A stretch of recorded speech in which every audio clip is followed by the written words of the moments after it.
Welcome to Focus on Liberia. My name is Dennis Jai, and we are broadcasting from Atlanta, Georgia. In today's edition of Tough Talking Thursday, we're going to be discussing War Crimes Court. That is the War Crimes Court for Liberia. Again, welcome to Focus on Liberia. This is Tough Talking Thursday, where we don't beat about the bush, we talk tough. With me to discuss War Crimes Court, joining us from the UK, from Northern Ireland to be specific, Tene Benedictus Dalia, a PhD student researching transitional justice. Ms. Dalia, welcome to Focus on Liberia Tough Talking Thursday. Thank you very kindly, Mr. Jazz. So just for a little correction, it is the Republic of Ireland, Dublin City. And it's Tene Benedictus Dalia.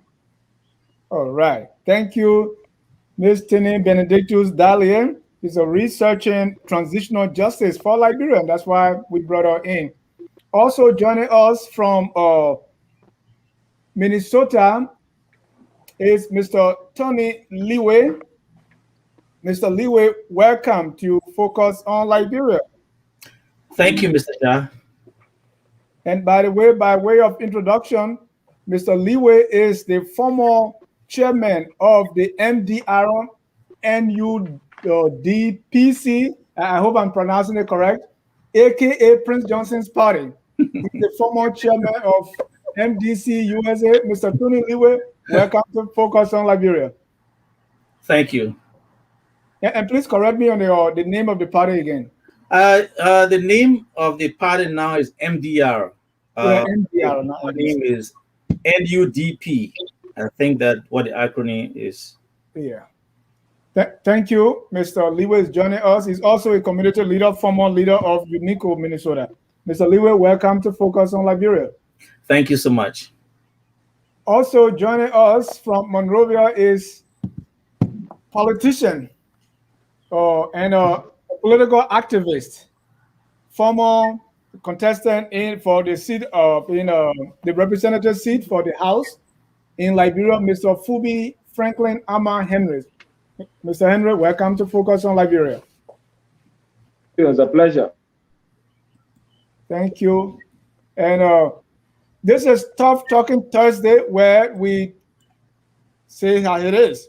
So for today, what we are going to be discussing is War Crimes Court for Liberia. So here are the three questions we're going to be delving into. Number one, do we need a War Crimes Court for those who committed atrocities or human rights violations during the Liberian Civil War? Number two, show the justification that some of those who committed some of the worst forms of atrocities and human rights violation did so in defense of the ethnic group suffice. For instance, if Mr. Prince Johnson say, I did this, I fought the war to defend Nimba people, Alhaji Kromah would say this was in defense of Muslims and Mandingo people. George Bole or Yahya Nimle or Roosevelt Johnson would say this was in defense of Crown people or Grand Jira County. So should that justification warrant them amnesty? And last but not the least, how do we move forward? Ladies and gentlemen, again, welcome to Focus on Liberia. Let me get your opening statement. And also, another guest who's going to be joining us is Mr. Basiki Konen. Basiki Konen is joining us. He's an author and also an advocate, and he's joining us from the city of brotherly love. Mr. Konen, welcome to Focus on Liberia. Thank you. Good to be here. Great. So, the three questions again we're going to be discussing: should we have War Crimes Code for Liberia? Two, should those who, the warlords who say, well, I did this for my people, should that be a justification for us to let it pass? Those are the three questions. And for 1 minute, we'll go around the room for your opening statement. Let's start with Mr. Fubi Hendricks joining us from Monrovia. Yeah, so thank you. And it's the War Economic Crimes Code debate is a long debate that we have been pushing. And I think, fairness, need to bring closure to the whole issue about war and economic crimes code to move this country forward. So I strongly support War Economic Crimes Code or the full implementation of the TRC recommendations because I believe that's how we get this country moving. I think that this country is very cursed because there are too many blood that we spill innocently and all of some out of ignorance and some gets out of gross, you know, human indecency. So we need to strike a balance to ensure that those that are living with the trauma now and protect the generation as us that they shouldn't experience what we experienced. And the only way to do that is to bring closure to this matter. So I'm 100% in support of the war economic establishment to ensure that we bring closure and to have people own up to whatever they did. Thank you. Mr. Lewy. Thank you, Mr. Jala. First of all, let me make a small distinction. I served previously as chairman of the political parties that later became MDR. So I'm no longer affiliated with the party. And so my views today are my own and represent just my take on the Liberian issue. To begin with, I think why it is true that the issue of war crimes caught in Liberia is an emotional issue which borders on the atrocities committed against our people. We have to be mindful. We have to be mindful in that the system itself right now cannot afford to hold a war crimes court in a peaceful manner, given the present security condition of the country, given the fact that those who are even providing security in Liberia are not capable of doing what it takes to provide security. So I will just say that in my view, war crimes court, I'm not against it, but I think that economic crimes court at this point to ensure that those who have looted the country account for it before a war crimes court will probably be a better idea. But I want to thank the young sister from Dublin, she said, who's studying to make Liberia great in the future. I want to thank you so much for your studies. Thank you. Thank you. And that takes us to Ms. Dahlia, your opening statement. Thank you very kindly. So now I'm not trying to be. I will step away from being really prescriptive, but will try to kind of influence the conversation. So, firstly, do we want a war crimes court? On my last appearance, I mentioned that it has to be a conversation that Liberians will have to drive. Liberians have to lead on this, Yes. especially understanding the TRC process was a little faulty and led to a bigger problem than it sought to, solve. Do we intend addressing the injustices, the abuse that were committed during the civil crisis? Yes, we need to, we have to. Um, and the conversation is, when do we have to? If it cannot be now, when do we do that? It has to be now. So later on in the conversation, come clear on it, on how we could proceed. Um, on the next question about tribal alliance as a justification for people's participation, it is not strange within conflict settings. Warlords would need a narrative to participate. So they're doing we Prince Johnson, the rest of the people are doing what is obvious. What can we as Liberians do is counter that narrative. We cannot have it, go on for the rest of um the period, or as long as we have these people parade the corridor of government, of our spaces. We need to counter that argument. The rest of what we have on our hands, right, which uh, the senior colleague just spoke about the crisis, the potential for crisis, and all of that. Again, in the broader context of the conversation, I'm going to delve into it. Thank you very Sure. much. These are my opening Thank statements. you. Mr. Connor. Yes. Well, great to be here once again on the Focus on Liberia show.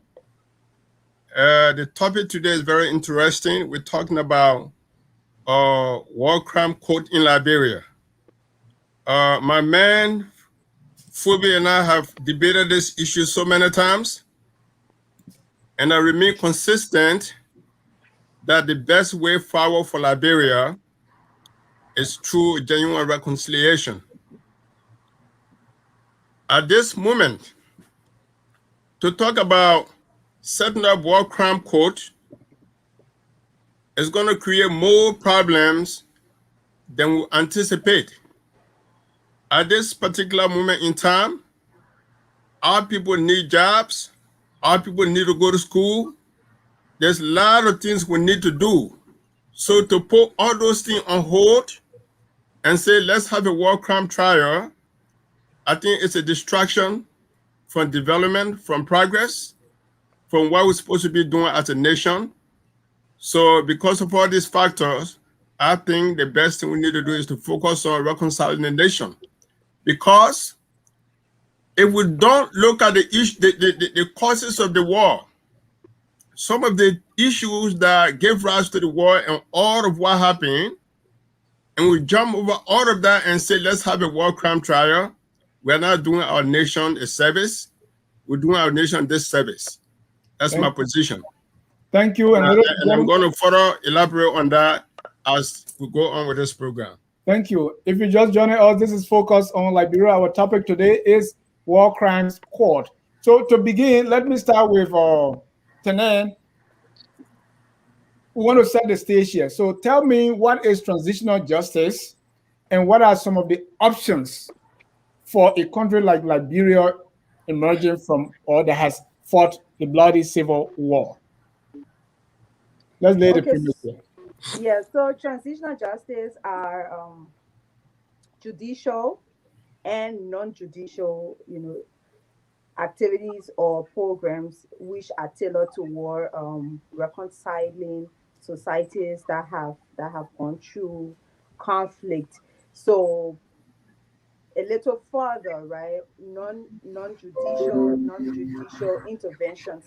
Some societies like South Africa before, decided on, oh, we will want to do truth and reconciliation. We need to talk about our problems. We need to identify our problems. And other societies have said that there cannot be any genuine reconciliation unless the people who led atrocities can account for it through a court of competent jurisdiction. So they're basically judicial and non-judicial, interventions. With the Liberian context, it is one of the most complicated scenarios we've seen within conflict settings, especially in our region. So I'm going to, limit the conversation to our region. Before, and I'm not trying to go into, the history of the state, but just, a background of it. Before, for over 100 years, there was this political hegemony that controlled the state, that controlled the politics, the governance, the economics, the education, and everything. And afterwards, you have a president, it being overthrown and all of it. Why am I laying this as a premise, right?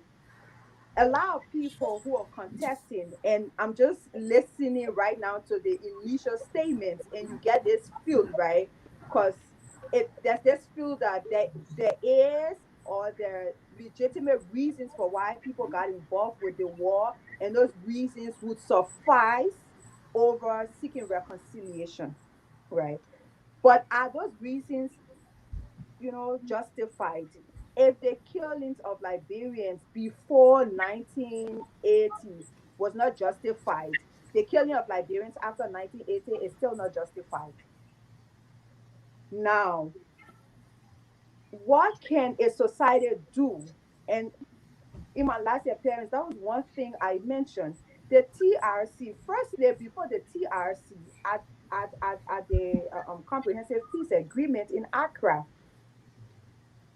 all of the people around the table, the political parties, the three warlords, the civil society, and everything, there was this huge anxiety, right? People are like, at this point, all we need is the cessation of hostilities.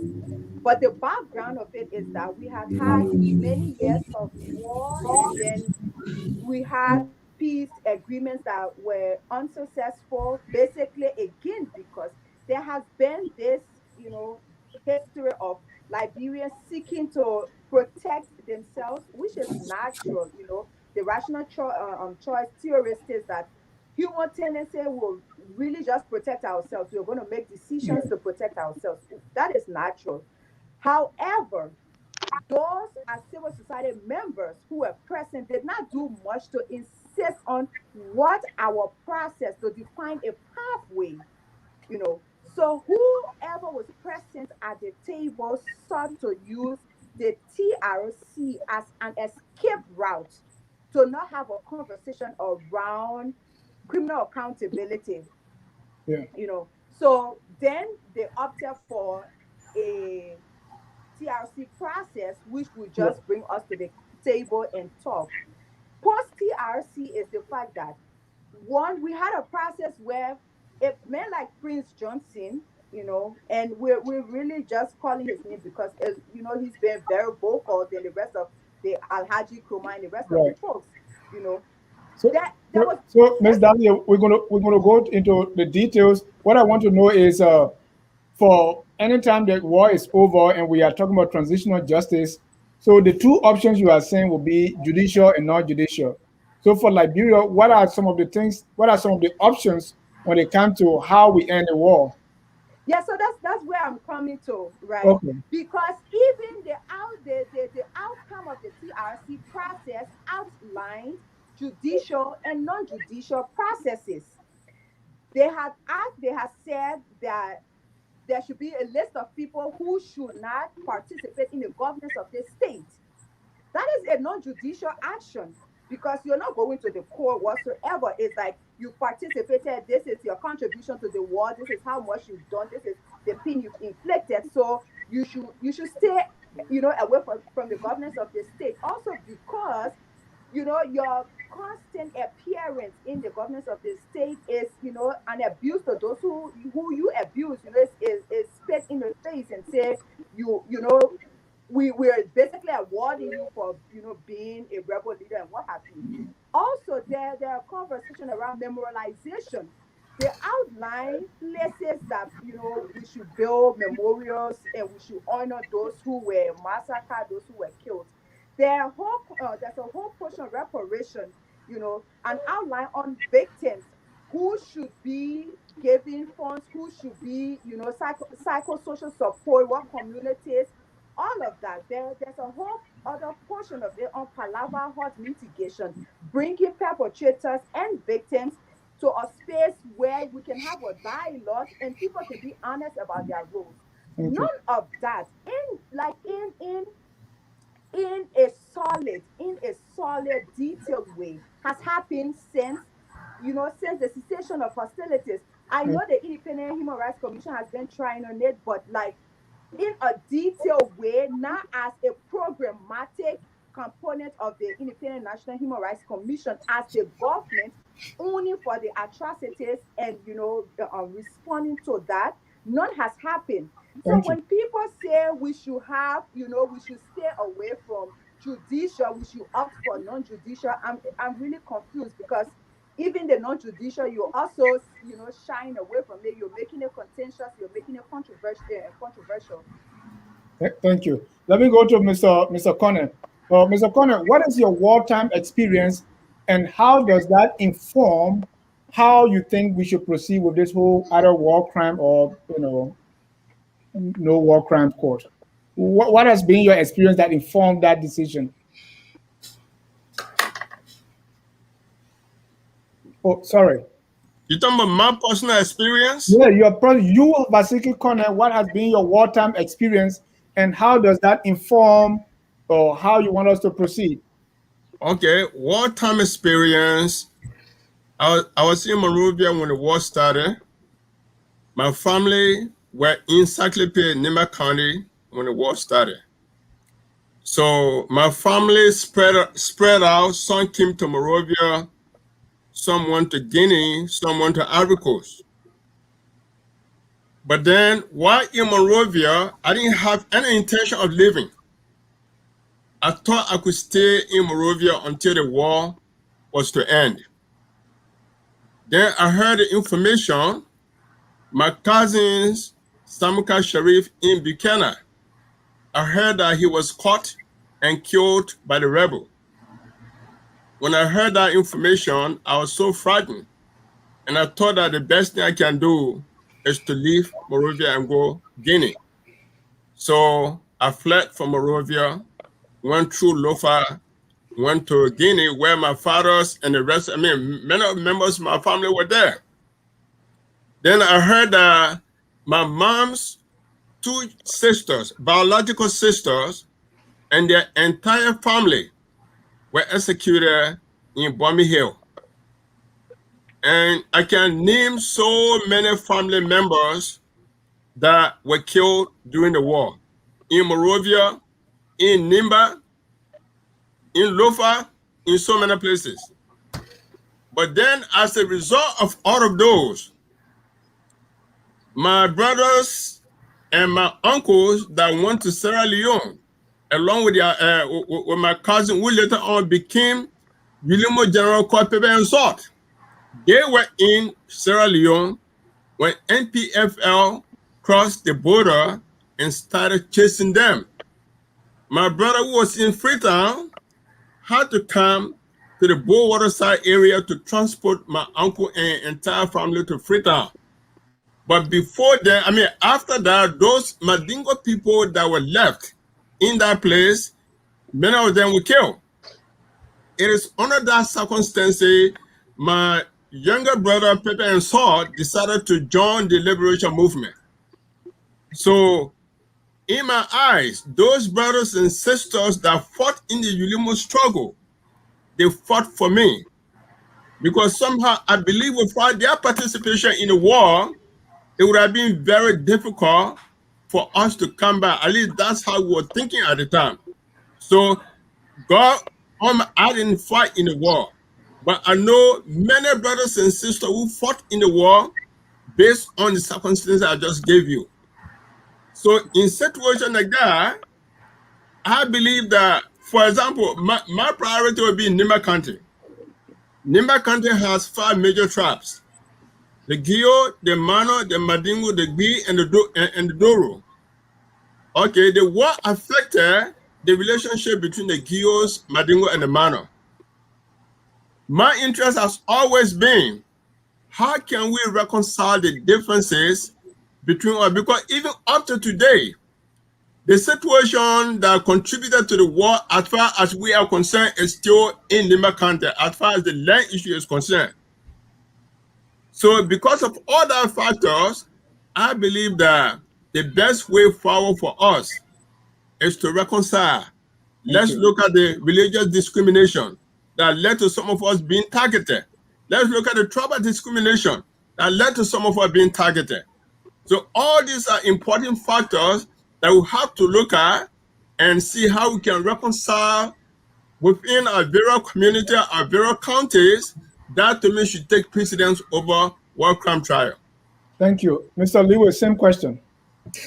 Quite honestly, my experience was pre-war experience. Basically, I was a bone mine as a young trade union leader when the Kuyongwa attempted coup occurred. And after the coup, we were hunted. And at some point, the head of state at the time, General Doe, declared war on Nimba on national radio, that anybody who harbors a son or daughter of Nimba will be considered a rebel also. So we were turned upside down, not knowing where to go. So I managed to get to Monrovia, where I was assisted by good people who helped me to get out of the country. But prior to that, it was a hellhole living in Liberia during the course of that short period after the Queen attempted coup. I was never in the war during the actual war. And so I have no experience during the course of that war. But in itself, the fact that an ethnic group or a particular political geographical location was targeted, especially the man and the down people at that time, tells you what happened in Liberia. This in itself caused many of the people who fought on the side of Taylor or PYJ's side because of what transpired. They felt that the government has betrayed them. The government is referring to them as rebels. In fact, the government has declared war on them.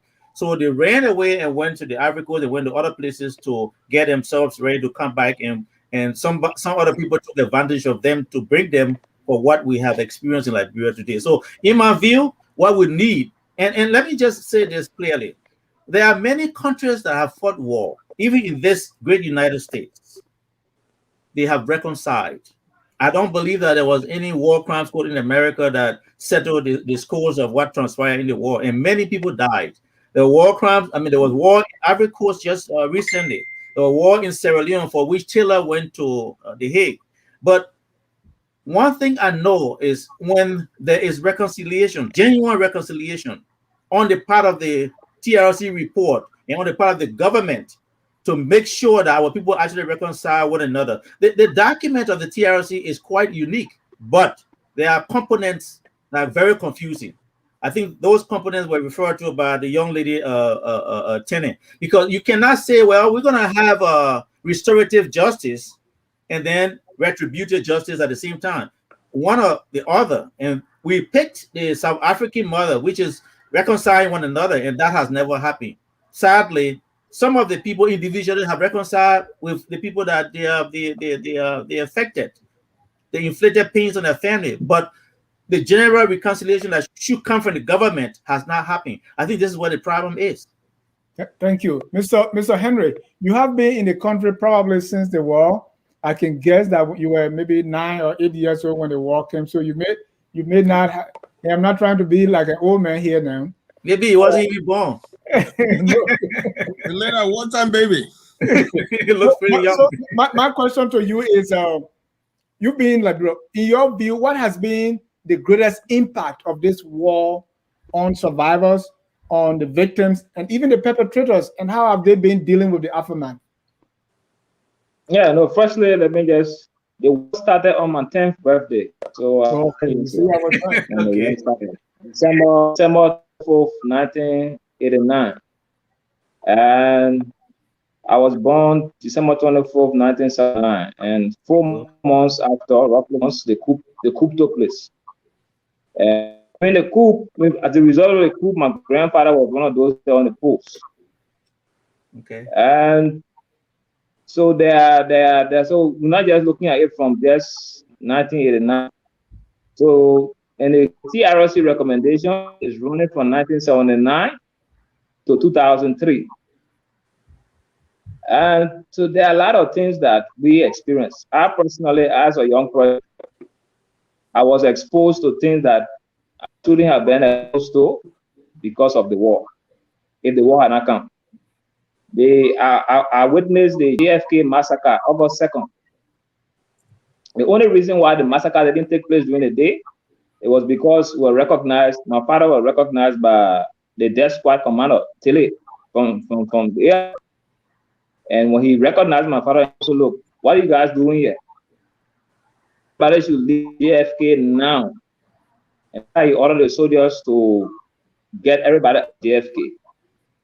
But that massacre would have taken place in the Netherlands, the Lutheran Church massacre would have been deadly because it was jam-packed.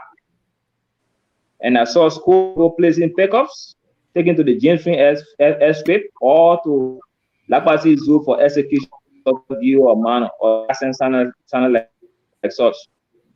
So my first witnessing live segment in the pub was on Prince Johnson's side with a CEO that was more or less my age, that was commanding a whole group. And they said, if we don't buy his prayer, pass.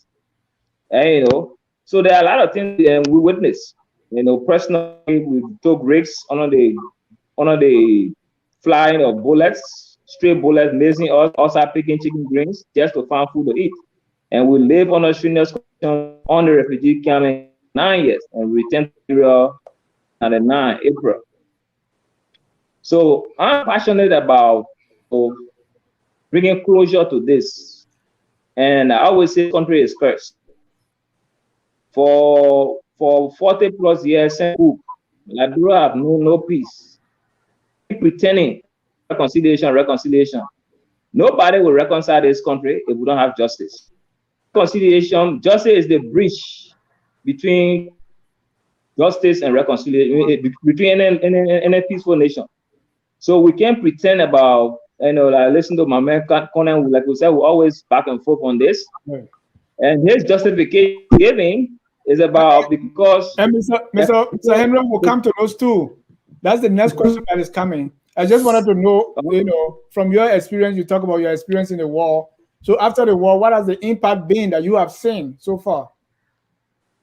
Yeah, like I said, if you just look around and you see people, and people are still living with the trauma. For example, right at the back of my house here in Matadi, there's a lady that she's practically like in the library haven't seen her so. She went to shopping for food for her families. When she returned, Larry Rebel sent rocket and bomb her house and kill her 3 children instantly. Since that day, she is not normal. If you pass around the different instabilities or mob violence you see going on, men dispute, fighting on blah blah, people are not reconciled. So, I listen to Mr. Lee Wing. People are apologize to family, but we have not seen the general reconciliation from government. If you just listen to radio and you just listen and just ask people for their stories about the war, most of the time we're only reading about war crimes code. When people give you their personal stories, it tells you that people are still hurt and those trauma. No form of cosmetics in the form of letter with people want to see these laws go to court, whether they either get exonerated from the courts or facing penalty by being sentenced. This is what people want. I know we have the tribal ties and all the other things that are linked to these things where we protect our own cause, but at the end of the day, that will not help this country. We don't have genuine justice, and our justice working for us. Tell people, I think 3 of you there live in America. Makes America great is the justice system. It is not the president that making America great. It's not the security. It is the justice system in America that makes America great. All the other ones that they are built on the justice system. So if we don't have justice that we can all trust, there's no peace. Government officials will rise up to prominence, steal money, go by their business. People will kill individuals, kill innocent people, go by their business, and the end of it will still be running in cycles, pretending like we're reconciling and we're moving. We need to be serious about one. I think the TRC have laid the basis for people that with a greater responsibility. There are people that are committed some crimes. So all of those things are put into different perspectives, and we have to follow through. Thank you. Well, that brings us to our number one question for the night. Should there be war crimes court, or if I may add, or some forms of accountability for those responsible for human rights violations and atrocities in the Liberian Civil War? If yes or no, why? And again, let me start with Ms. Dahlia. Okay, so I start on this note. Whether judicial or non-judicial mechanism, they're all forms of accountability. Okay, yes. So even if it's not a conversation around the establishment of a war crimes court, the fact that a man like Prince Johnson would, you know, be kept away from the political governance of the state, that is a form of accountability. So back to the question: do we want war crimes court? This again, I'm saying tonight, I'm not trying to be prescriptive. The last time I came, I was more lenient towards, and yes, I am, I really lean towards criminal accountability. But in the grand scheme of this conversation, this has to be what every Liberian will talk about. And why is it important? Um, we've passed, it's nearly even 20 years since the cessation of hostilities, right? The times are changing, the context has changed a great deal. The actors, they've changed. So if and even the victims are actually changing, right? The victims are changing. If you spoke to, just using, the scenario Fubi gave, right? 5 years right after the war, she would want to, confront her perpetrator, like, I need to speak to this person, I need to speak to. 10 years after, with the living condition, right, it's changed. Her perspective on accountability certainly will change. We need to have a conversation around this. Would war crimes court or criminal accountability serve the purpose? It is for the Liberian people to decide. But this is where I stand. We cannot deny that the atrocities that happened in Liberia were so grave enough that, 5 years after, to think of it as, a liberation war is deceptive. It was not a liberation war. It's problematic, to start with. It was not an issue of liberation. It was not an issue about, oh, I was trying to protect my own against another person. And it's not, again, it's not to despise the accounts of what happened, what other people endured, right? It is not. But it is within this greater perspective of every time a conflict happened in different contexts, in different times, people provide a narrative for their involvement. Do we need accountability? Yes, we need accountability. And this is why we need to have this conversation. If George Bowley feels strongly enough that his role was a liberation, because of liberation, has he at any point in time led an engagement, right, that sought to bring communities that were affected by his involvement to have a conversation, right? Or is it this winner versus loser narrative, to spit insults to the faces of those who fell victim to your involvement? Because at the end of it, it is what it is, right? We see George Bole in the House of Parliament. We see even, our president, who people are heralding as, the leader and what have you, right? If the president cannot even apologize for her involvement to the extent of, her appearance to the U.S. Congress to have President Charles Taylor released and all of it, the, I mean, the rest of what happened, right? So Prince Johnson, to the rest of the rebel leaders, what then will we have? And the next point to this is that when you read the TRC document, it did not just list key people for, criminal accountability. It also listed people with lower ranks and said we cannot because the war crimes court is insufficient and cannot deal with, the huge scope of this. These people will have to be present before our judicial system, our courts. They have to be present at the, national courts to account for their involvement. Has Right. the national government done that? And so, excuse me, sorry to interrupt you. And I appreciate, the nuances, but I want you to be very clear. You said Liberians should have a conversation. Are you for war crimes court or not? I don't know if I can get a yes or no answer. You definitely, the last time I appeared is a yes. Okay. It's a yes. The fall back, which today, the fall back for today is at what point, at what point, right? So this is what I'm trying to build on with the national courts. So the national courts have got the ability to, okay, so take for instance, if it is determined that Yahya Koluba's involvement did not amount to war crimes, or crimes against humanity, he did kill people. Is that murder?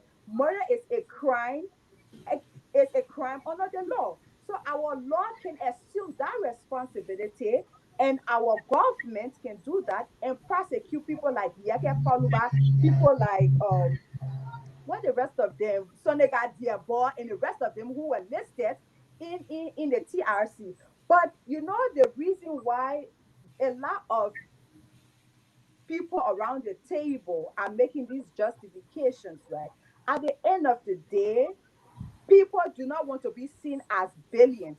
It is this winner's narrative. We won the war.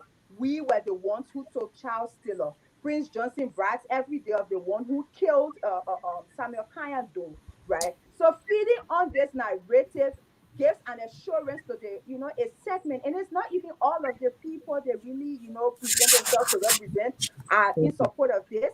They just feed on that stuff to just continue. But yes, if you're asking, we need a form of criminal accountability so we Right. don't continue with this culture of impunity. Thank you. Let me go to Mr. Leeway. And Thank you. I say war crime, and thank you, Tenem, for using that beautiful word, some form of criminal accountability. So the question I will broaden it: do we need a war crimes code or some form of criminal accountability for those who had their hand in the Liberian Civil War? I agree with the terminology of criminal accountability, but that criminal accountability should start with those who are looted from the country since 1847. I think the root cause of the problem of Liberia is the fact that a small segment have enriched themselves over time and built enough wealth that is extended to foreign countries. I think some of you might have read the Panama paper, which came out a few years back. Even in this country, we have people in Liberia who have looted and slashed a lot of money in this country. Because of that, I think what we need to do is to make sure that those who have looted have created this problem for our country. It is not just war that kill people. It is poverty that kill people. It's not just war that deprive people of education. It is poverty that deprive people of education. If it is not just war that kill people in the hospital or that deprive the system not to have a good medical system or medical care for the citizen, it's because of poverty, it's because of greed, it's because of corruption. And those things come later into what we call war today. Some people were unhappy because certain number of people just feel that because they are in position of power, they should take everything for themselves. I think the young lady alluded to people who initially started looting the country since 1847 when Liberia became a nation by itself. I think corruption can be counted as one of the root causes of our problem in Liberia, if not the most issue that caused the problem of Liberia. And people went to war because they were placed in a predicament where either they were marginalized economically, socially, politically. All of that combined is what caused the war. So I think let's disincentivize those who have looted before you talk about war crimes code. I don't think a war crimes code itself will achieve anything in Liberia at this point. It sounds good. It sounds very emotional. I mean, for those of us who lost family members during the war, it is an emotional issue for us. I'd speak on it with a certain level of empathy for those people who passed away during the war. But are we ready for a war crimes court at this point in Liberia where we don't have the system that is in place? Do we really want a situation where people will say, well, if you're gonna grab one of my persons for war crime court, I'm gonna take up gun and do whatever I need to do? Would that no, hold on, my sister, when you're speaking, I'll give you the time. You don't think that's a possibility? No. Who's going to conduct war crimes court? Is it an international committee that's going to bring arms and armed men to Liberia to protect Liberia and institute the structure for war crimes court, or is the Liberian system that will provide? When we are talking about the system not being in place, every day people talk about the judicial system not being competent enough to pass judgment. Every day people talk about that. In fact, recently you saw the issue of laying case in Ghana where a court ruled, but the president literally suppressed that ruling and say he's going to form a committee, a committee to investigate land issue in Ghana. I think that in itself is a problem for us. So let us focus on how we can recoup what has been looted from the country and make Liberia whole. If we have institutions that are running, people are happy, they're working, they have income, they have jobs, they are living to their potential, they're going to school. Mr. Lewis, let me interrupt you. Let me interrupt you a little bit. I don't believe that war crime will solve the problem.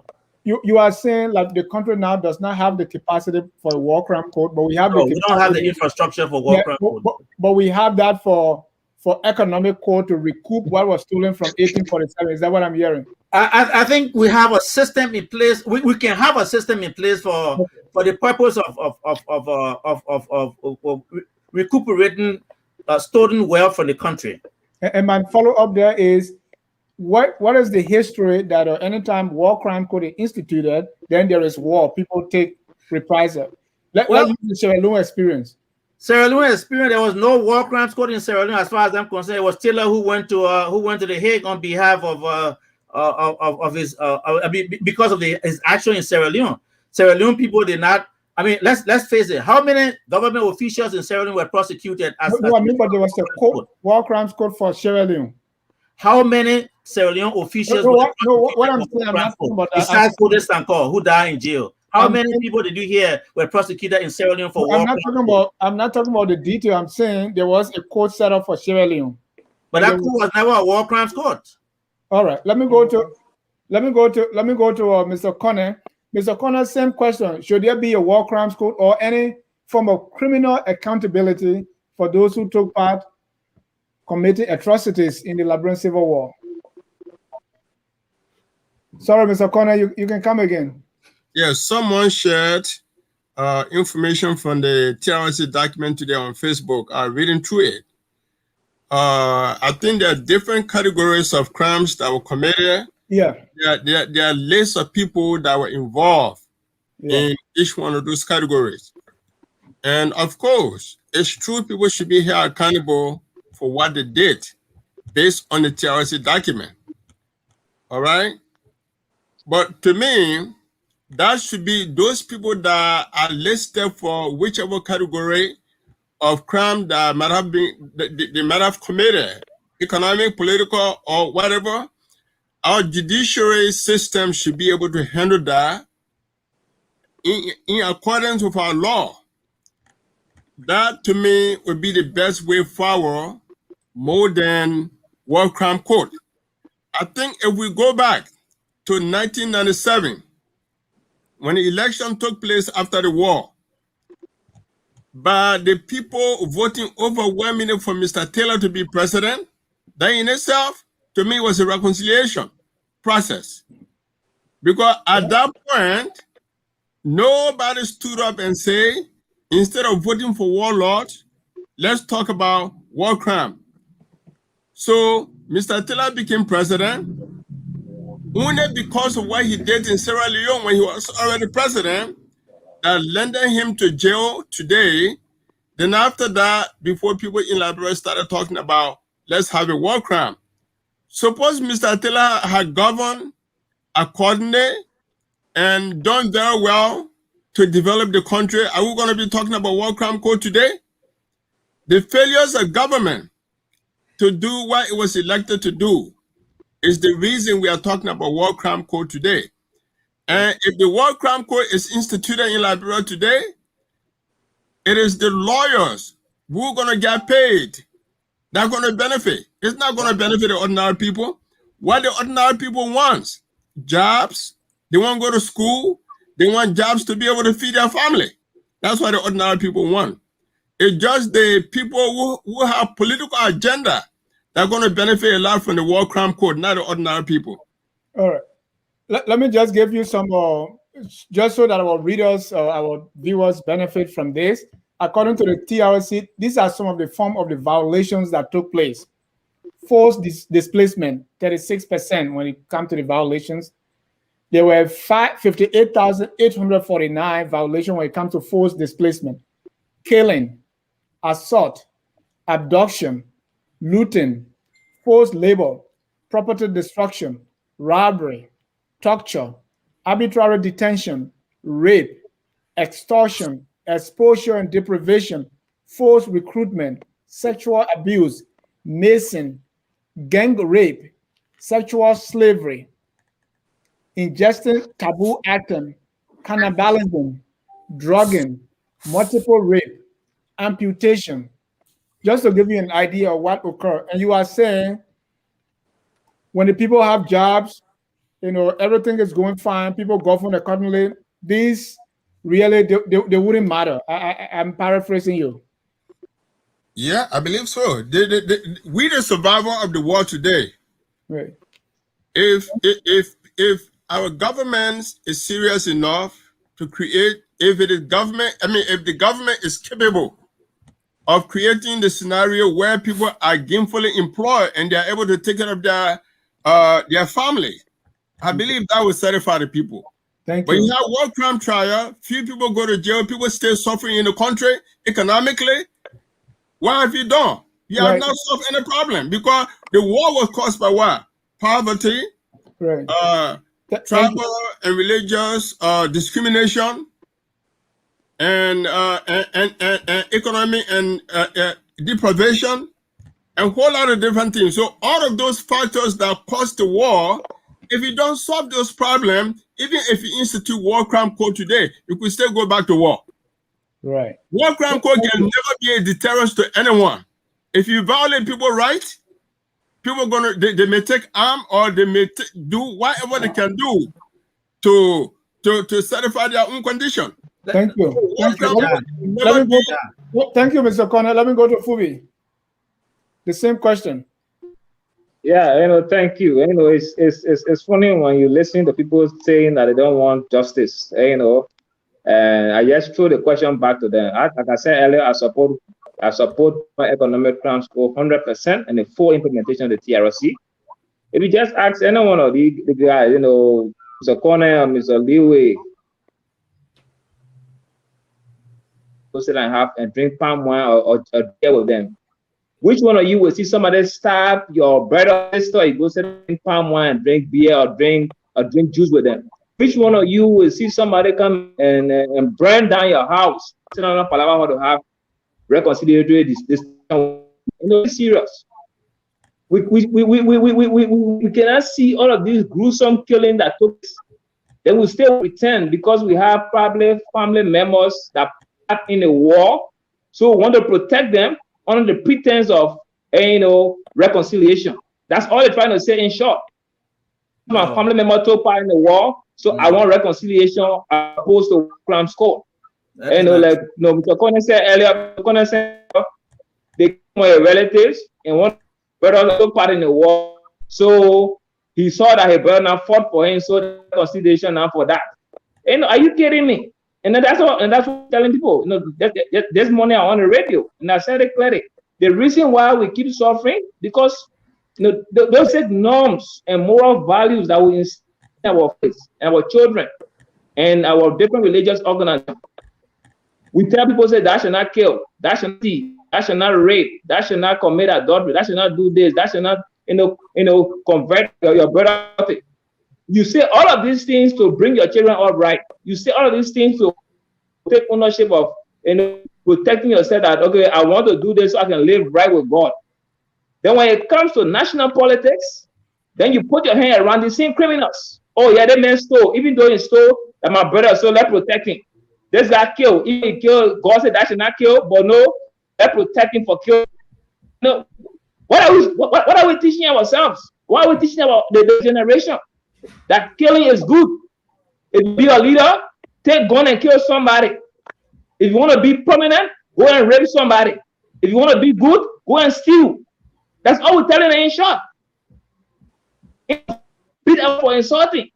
We tell them don't steal. When they steal something, Then you come to a national scene, your government officials see you hailing them because that person from your tribal group. The person killed you hailing them because that person from your tribal group. The only form of security and hero that we should have should be the rule of law. If the law is working for us, we are wasting our time. All of these guys that will look to, oh, let's wait. How long you want to wait for? Would you chase people that stole money and leave people that? Would you chase people that stole money and leave people that rape? Leave people that burn homes, conscripted, young children into the rebel groups. Today, they are walking around the street like zogos on a serious drug addiction. We condemning them, but at the same effect of the war, people every now and then, because the justice system not working for us, people are prone to violence, and they use the Bible, Ecclesiastes 8:11. It said because of the refusal to speedily try wrongdoing, men see it as necessary to do wrong. So that's what we keep running with. And we keep giving these people opportunity, and we have the whole team of defense counsel for them, saying that we shouldn't go there. 1847 to look for people that stole money from 1847, but we should leave those that kill that are faces right now. You see the killers in your faces right now and say, leave them. Those that from 1847 don't even know you don't even know that great. You chase them for money. You kill them more than 19 persons. You execute 13 only for rampant corruption. Your government's efforts became more corrupt than that you overthrew. But you stay saying you go from 1847 to look for Joseph Jiggin Rabo, how much money he stole, how much money Ali Benson stole, how much money Topman stole, how much money all people stole. You got to account for them? Let's be serious. You got the walking demon, the walking human eaters. For example, George Bole killed Kwampa by human flesh in your hand on at the UL campus. That this is the man who got him. And you see that message not making law for you. And you telling us that we should protect our criminals. People look at me walking and bet on the general in their stomach, open their stomach very night. You telling me that we should look at the poor and let them go free, and because when you get getting jobs, you think that job goes something wrong? The come out people in that job in it. That the torture of witnessing their loved one being killed in front of them, raping, looking at his son raping his wife in front of him, mother looking at our husband raping his daughter or daughter in front of her. The trauma stem people. Then you telling me forget about all of them, let's go sit down on the beer table and drink pound and say that reconcile.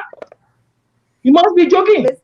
If you want to protect your relatives that top in the wall, Mr. Moderator, I think don't tell me otherwise. This is more of an attack than a conversation. Thank you.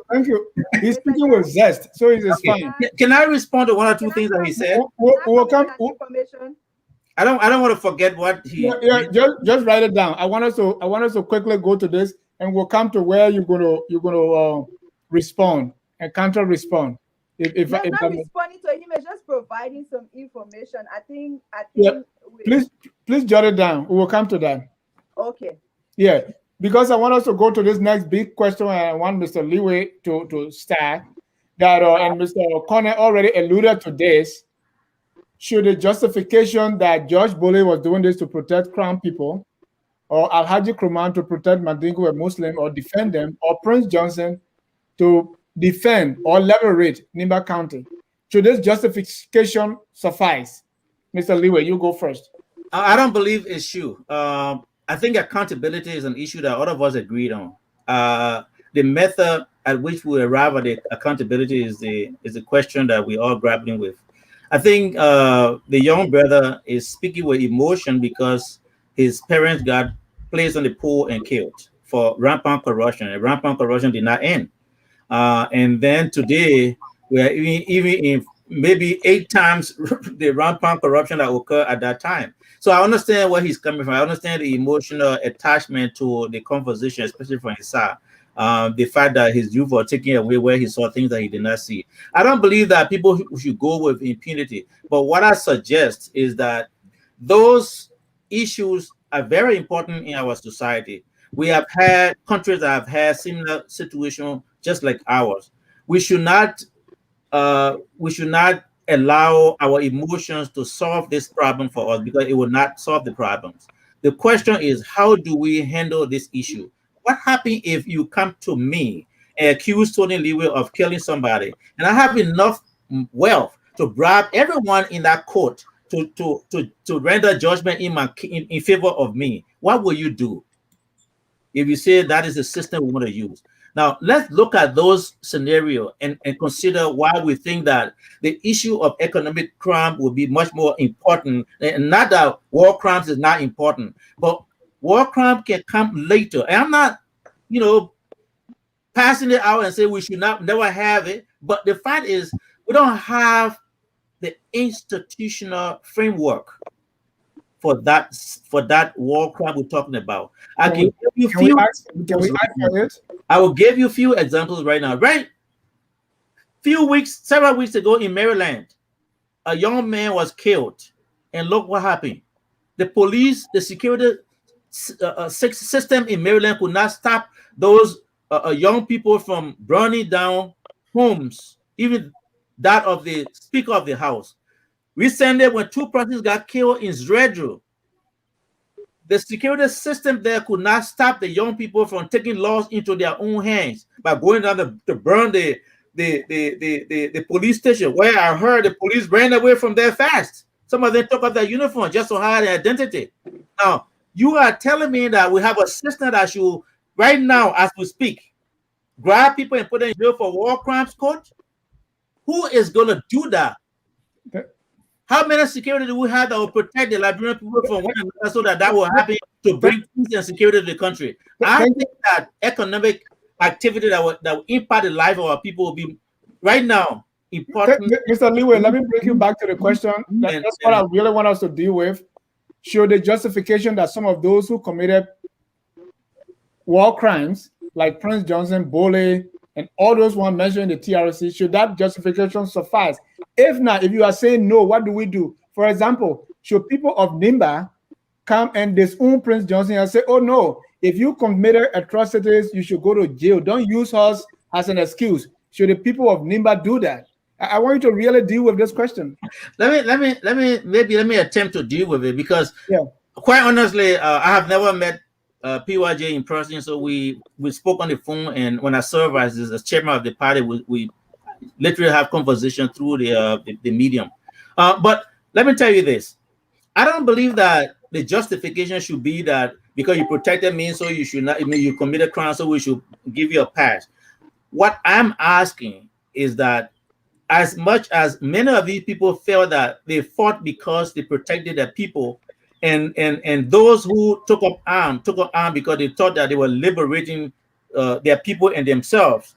Charles Taylor himself mentioned that this thing was a civilian uprising. If you listen to his tape, civilian uprising. So the number of people who were in military uniform were not even that many. Every now and then, people got trained to do whatever they needed to do to prepare themselves. But even the government troops were considered rebel group. So I don't believe that people should be giving pass for that. But what I ask is that Liberians should look at this issue critically and reconcile. If the institution is not there for war crimes court, let's leave it and reconcile. And let's be honest. The reconciliation talked about putting aside $50 million for reconciliation. Has that happened by any government? Yeah, Ellen, that was bad. Let me push you again. So I don't believe that. Let me push you again. The people of Nimba County voting Prince Johnson twice. He may be forever senator. Everywhere he points his hand, there were maybe 80% of the voters go. What should be the role of Nimba County in letting Prince Johnson be accountable for his crimes? Because let me put it this way.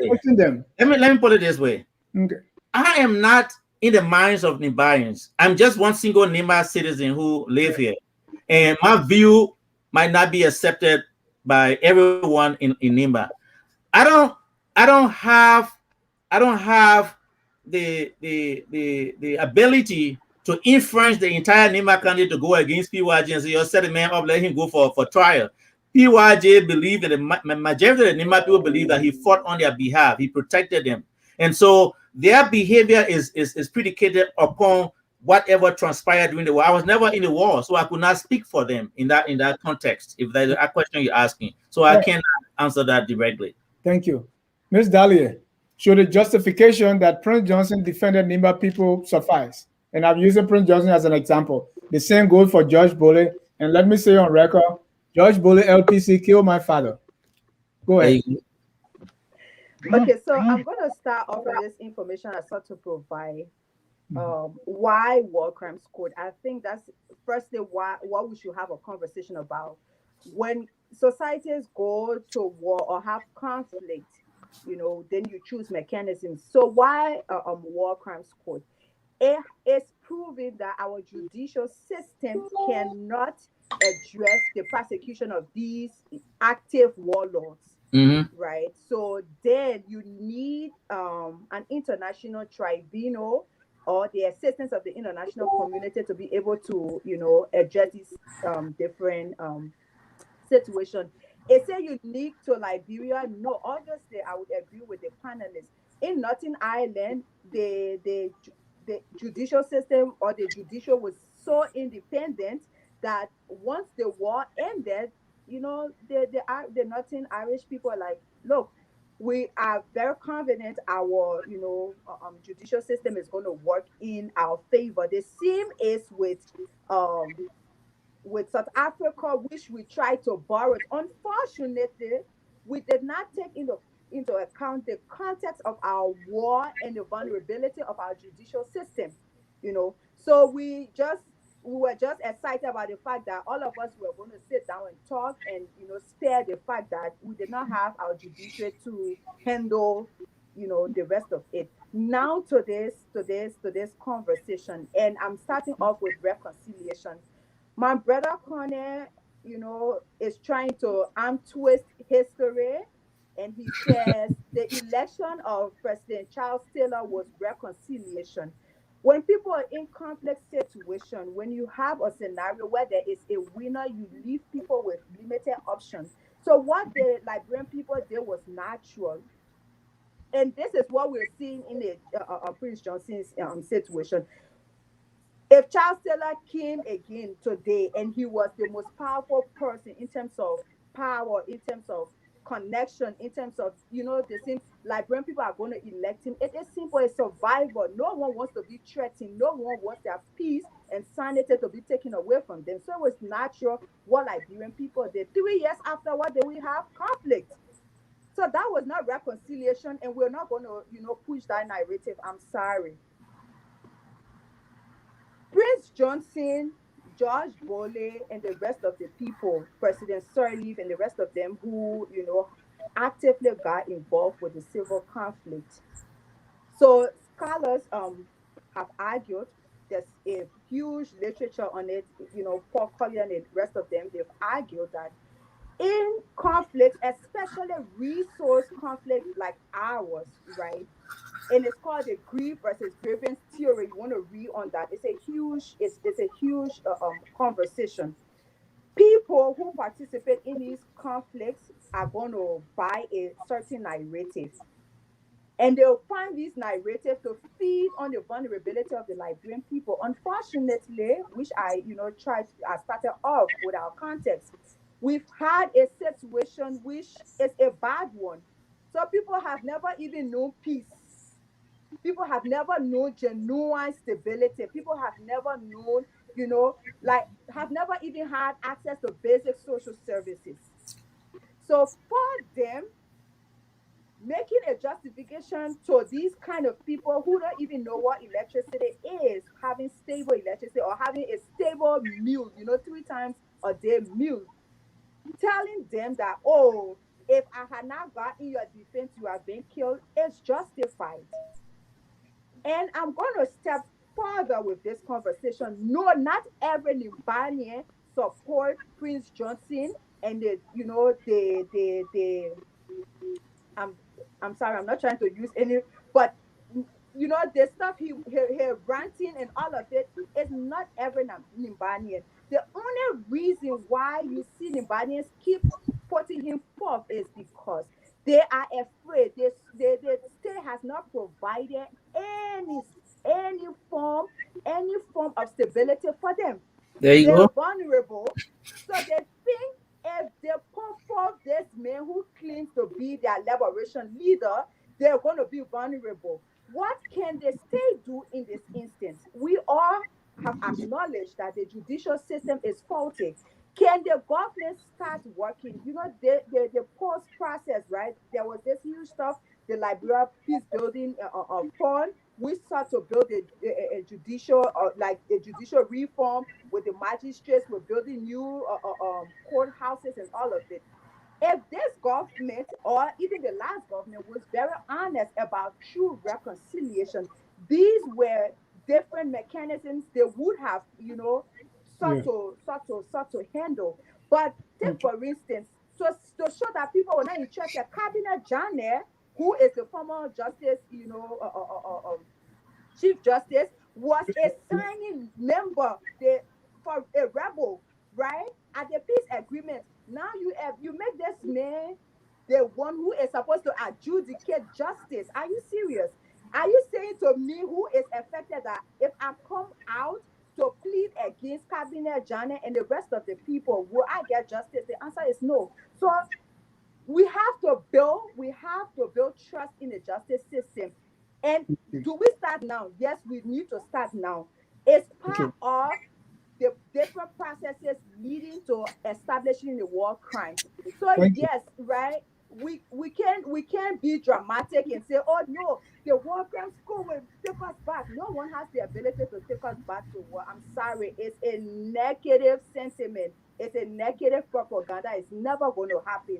But what we can do is, like at the beginning of this conversation, we need to start having conversation. We need to start being deliberate about our intervention in restoring peace, in restoring justice, and it must lead to national reconciliation and healing.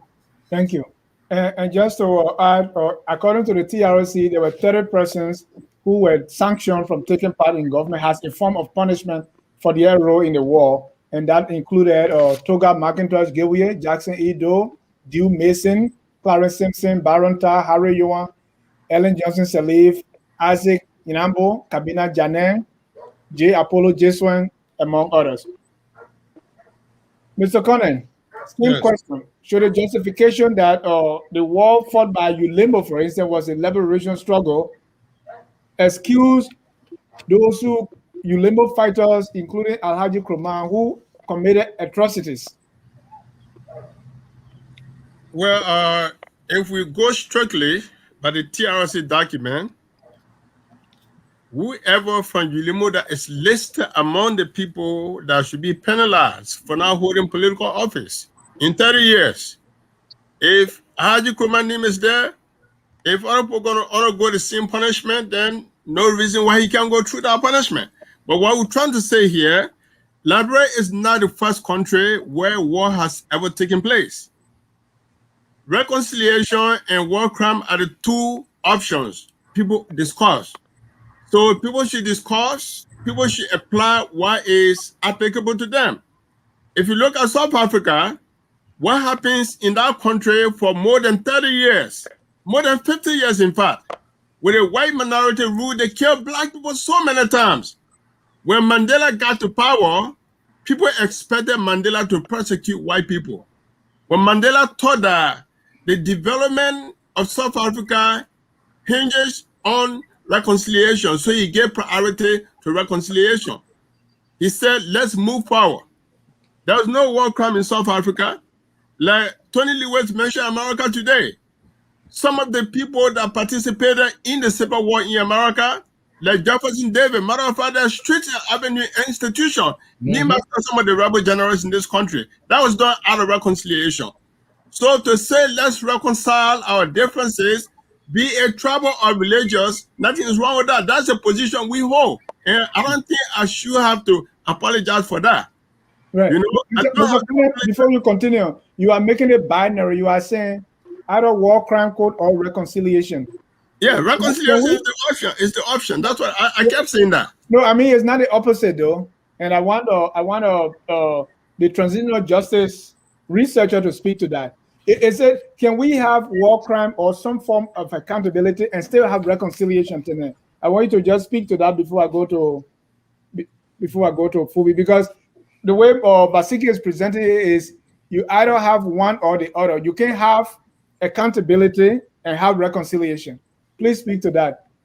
You certainly can have all of it. It's not dependent on one, and also back to the conversation that it's either restorative justice or retributive justice. You can have both of them. That also is a faulty one, you know.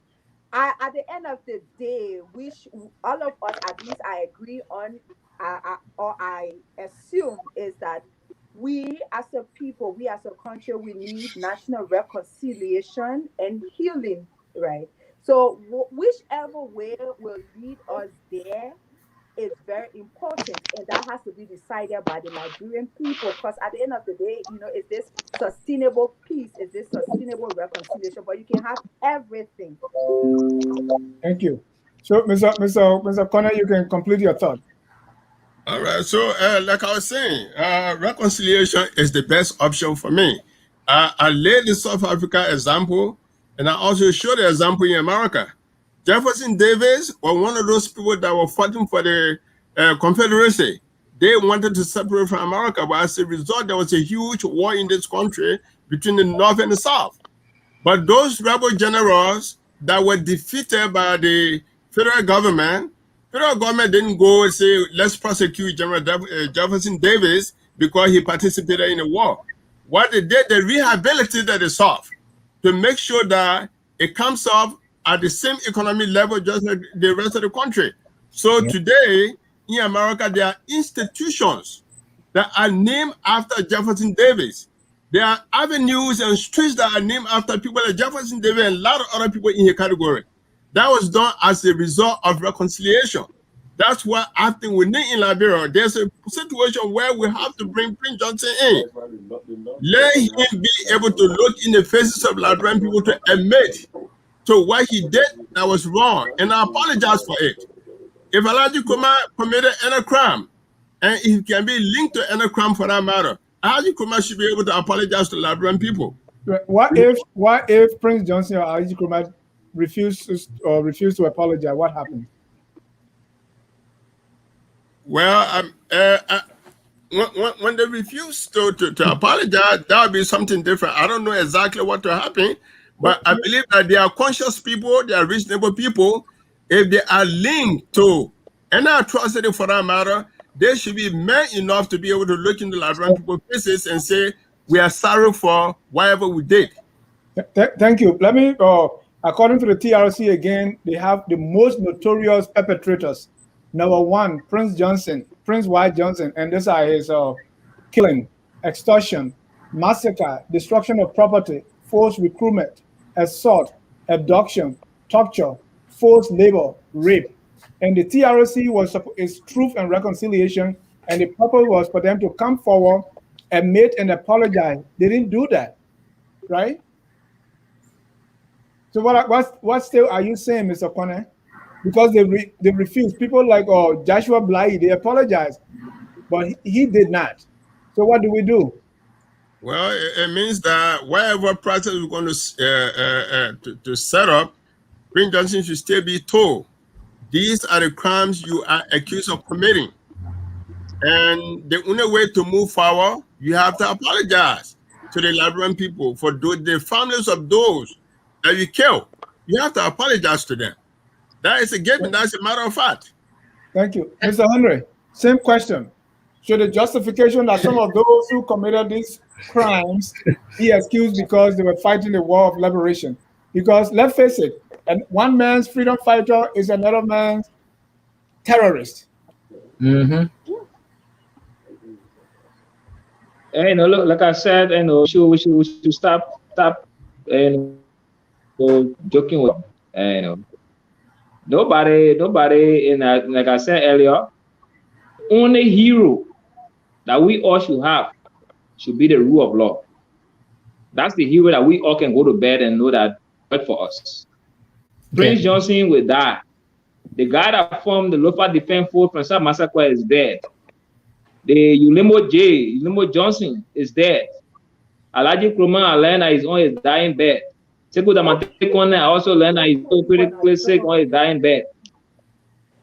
So the rule of law, and all these guys that we consider heroes, he will soon die. If he ain't dying, he will die from pressure. And you know, and George Bulley is the same thing. He's old. If he die in jail, he will die from pressure. You know, come on, Yaya Nimland, all these guys. So are we saying that we should look at these guys as heroes, that they fought for specific group of people? What if they die? Who becomes the next hero? So the only hero, everybody's gonna die. The only hero, I will die, myself will die, so don't worry. That is inevitable. So we shouldn't be arguing about that one. We will all die at a particular time. So we will all. So let's just face the fact. And after they are dead, who going to replace them as heroes? So the only hero that we have should be the Constitution, the law that we have on our books to protect everybody. So that law should protect people of Nima County from any form of violence against the people of Nima County. That people, the Mandingos or the Christian and Muslim group, that should people of Grand County, that law should, the law should protect everybody and not human beings, because we are all mortals. Because when Samuel Doe was in power, the Grandians probably thought that they were loyal gospel. What happened? He was killed. So the laws are relevant. So now Prince Johnson now the dominant force because he killed Doe. Taylor became a dominant force because he took ownership of the war from the beginning. So we can't keep running on this route and looking at few human beings. Where is Taylor today? When Taylor was in power, all those generals of his thought that they were law and gospel. They projected themselves for Vision 2024. Where is Taylor today? He's laying out in one bedroom. All of them went, most of them went in hiding. And you hardly heard a voice until this going election when they merged with CDC. Then they started to come out to show their faces. Is that the kind of country we want to have? So we cannot use human beings as our heroes. We should use the laws on the books. And Oliwe made some statement about the justice system not good, and you saw the violence in Maryland. And so that what you said. When George Floyd died, what happened? The police or the security could manage the street? No. So let's be serious. They burned down property, they burned down police cars, they burned police stations. They took matters into their own hands. Later on, they had to sober up because the justice system, they believe worked for them. And it started to work for them. Is that with Liberia? Is our justice system trusted? Can we let the justice will prevail until we force it back? Because we are not allowing it to work. We are being influenced. So nobody, like for preacher saying he fought for the people of Nima County. Walter Allison, he formed a court martial to trial Walter Allison and killed her for crimes that her husband did. Was Walter Allison a military president to in Prince Johnson court martial and subsequently killed because of the crime of her husband? Is that a defense of the people of Nima County? You killed the concept rabbi because he said he was gay. Is that a defense of the people of Nima County? There were a lot of other people like I told you the very first public sex as on Prince Johnson side. Is that a defense of the people of Nima County? Some of the different massacre, the Loot massacre, the FK massacre, and other massacre that took place, was that defending the people of Grand Jude? George Bulley, LPC, they defending people of Grand Jude. But where were LPC based? In Sano County. You just talk about you kill your father. Killing your father is what kill in defense of people of Grand Jude? Alaji Kroma, he say he defending the people of the Madringos. I hope you have another base in Cape Man called Crazy Dragon Base. Killing people has a Sinji people. Was that defending the people of the Mandingo people? Look for defense for let name them. Let rebel. We can be sitting down and be joking about this and say, oh yeah, let's go reconcile. That's why I get the earlier scenario. Each one of us here, if somebody come and kill our relative, even of us now, forget about the war. And say, look, man, let's go sit down and drink, talk on a beer and talk about that thing, family way. They rape your wife in front of you, man, sit down and drink beer and talk and thing. You want the justice to work for you. You will take them to court. You will be tuning to see to hire lawyers to see them go to jail. So it's not about can't take small money or a job for you. Forget about your wife that okay, or your father okay, and can't go be working on my plantation. Or I will focus on the community. So forget about your children are killed. Are you serious? Thank you, We Mr. need the justice system to work, and no kind of tribal defense should be of the day. And because it will not help us. That is all protecting our own criminals. In our own homes, we teach our family values. They come to the national scene, we forget about the value that we teach children. We all want to defend our criminal because of a tribal link or religious link. Thank you. So among those who they say committed the worst form of atrocities, let me name a few more. Arthur Nyambo, Adolphus Dolo, Moses Tale, Elias Konakreb, Roland Duo, Benjamin Yeten, Kona 00. I'm looking for Benjamin Glasgow name, but he's not here. J. Apollo Jason, Sunday Gadiabo, George Due, Charles Julo, General Stephen Wanto, Manfred Gio. I mean, there's a good exercise. Of course, Prince Johnson.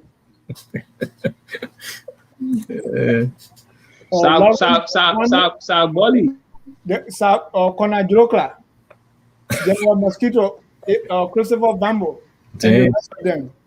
These are people, according to the TRC, that's the listing of people who the most, they gather in two groups, right? The most notorious perpetrators. There are 98 of them. I just name a few, just to give you an idea. Ladies and gentlemen, welcome again to Focus on Liberia. We're going to take a short break, and when we come back, you're going to have our crossfire, right? Talk to each other, respond to each other, ask each other questions, and that will be crossfire because, other people said something that you didn't agree with. So let's take a short break, and this break, and we'll be right back.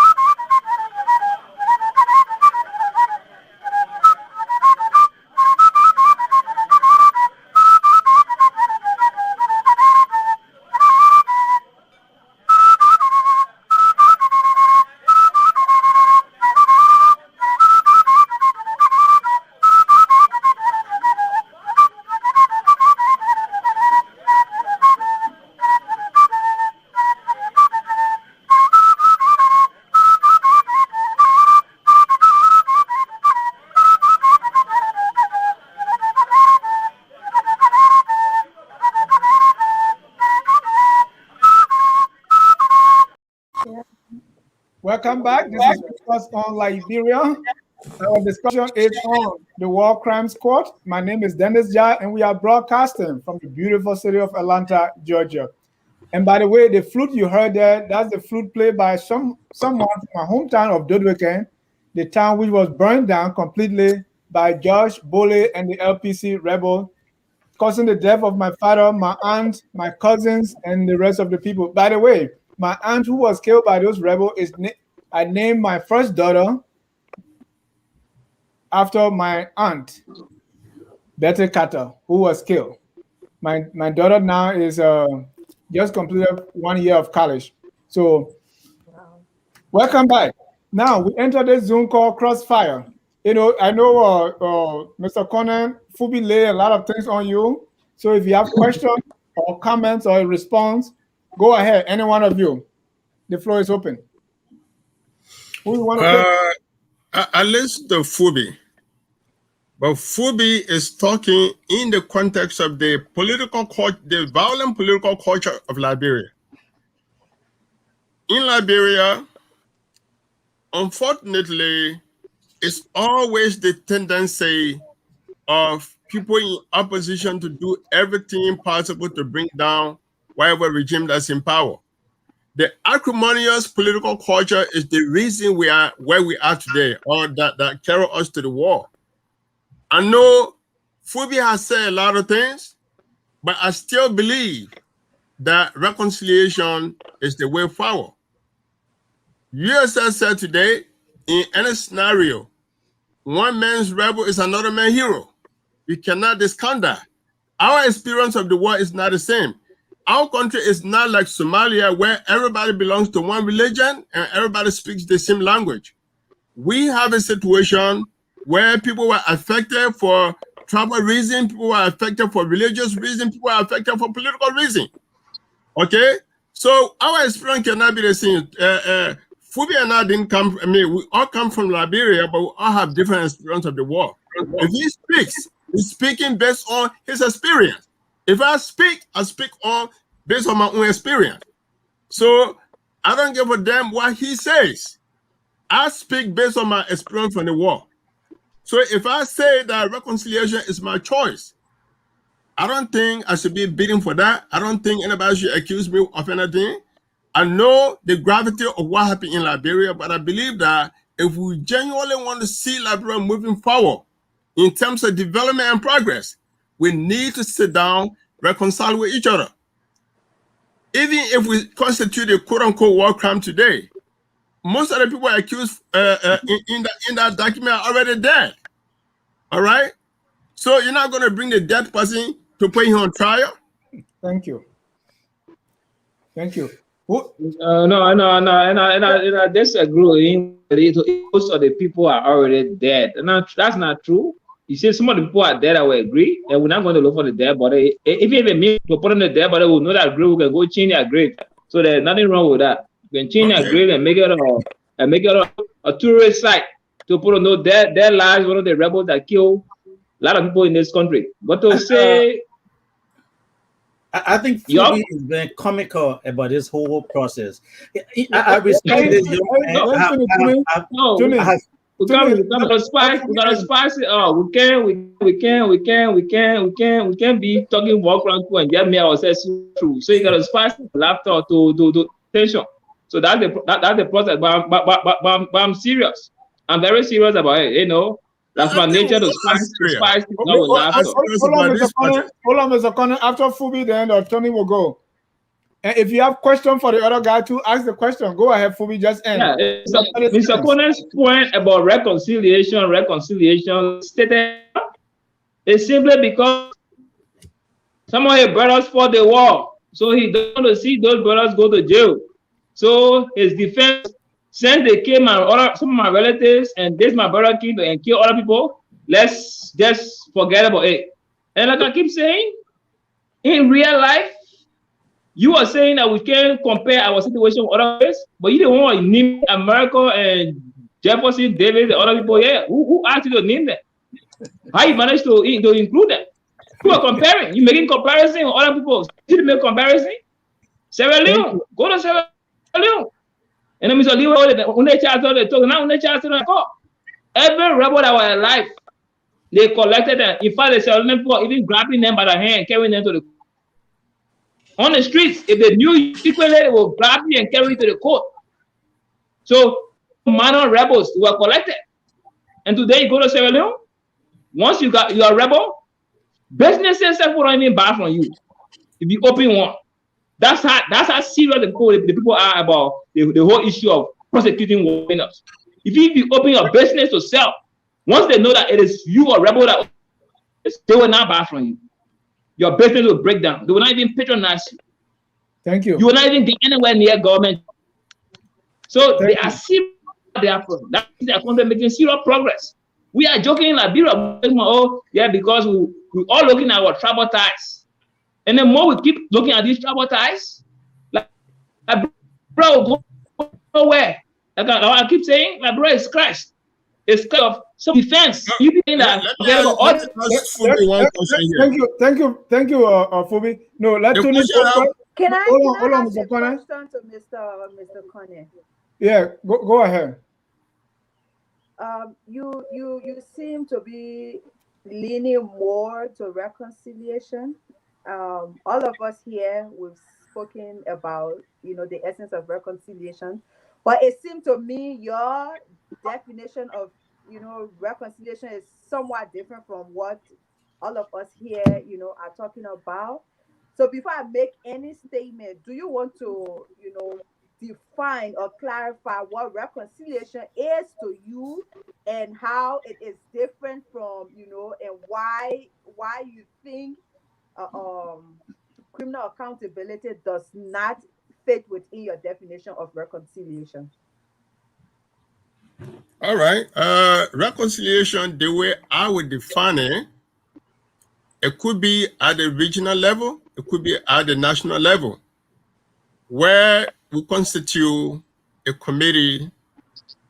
If I am accused of wrongdoing and I can admit to that wrongdoing, I should be able to say, I'm sorry. What I did was not called for. What I did is wrong or was wrong. And having admitted my guilt, then I should be able to apologize to whoever were my victims. If the victims are not there, if their families are there, I should be able to look into their faces and say, I apologize for my wrongdoing, whatever crime I might have committed against your family members. Please forgive me. That's how that's a simple way I understand the reconciliation to be.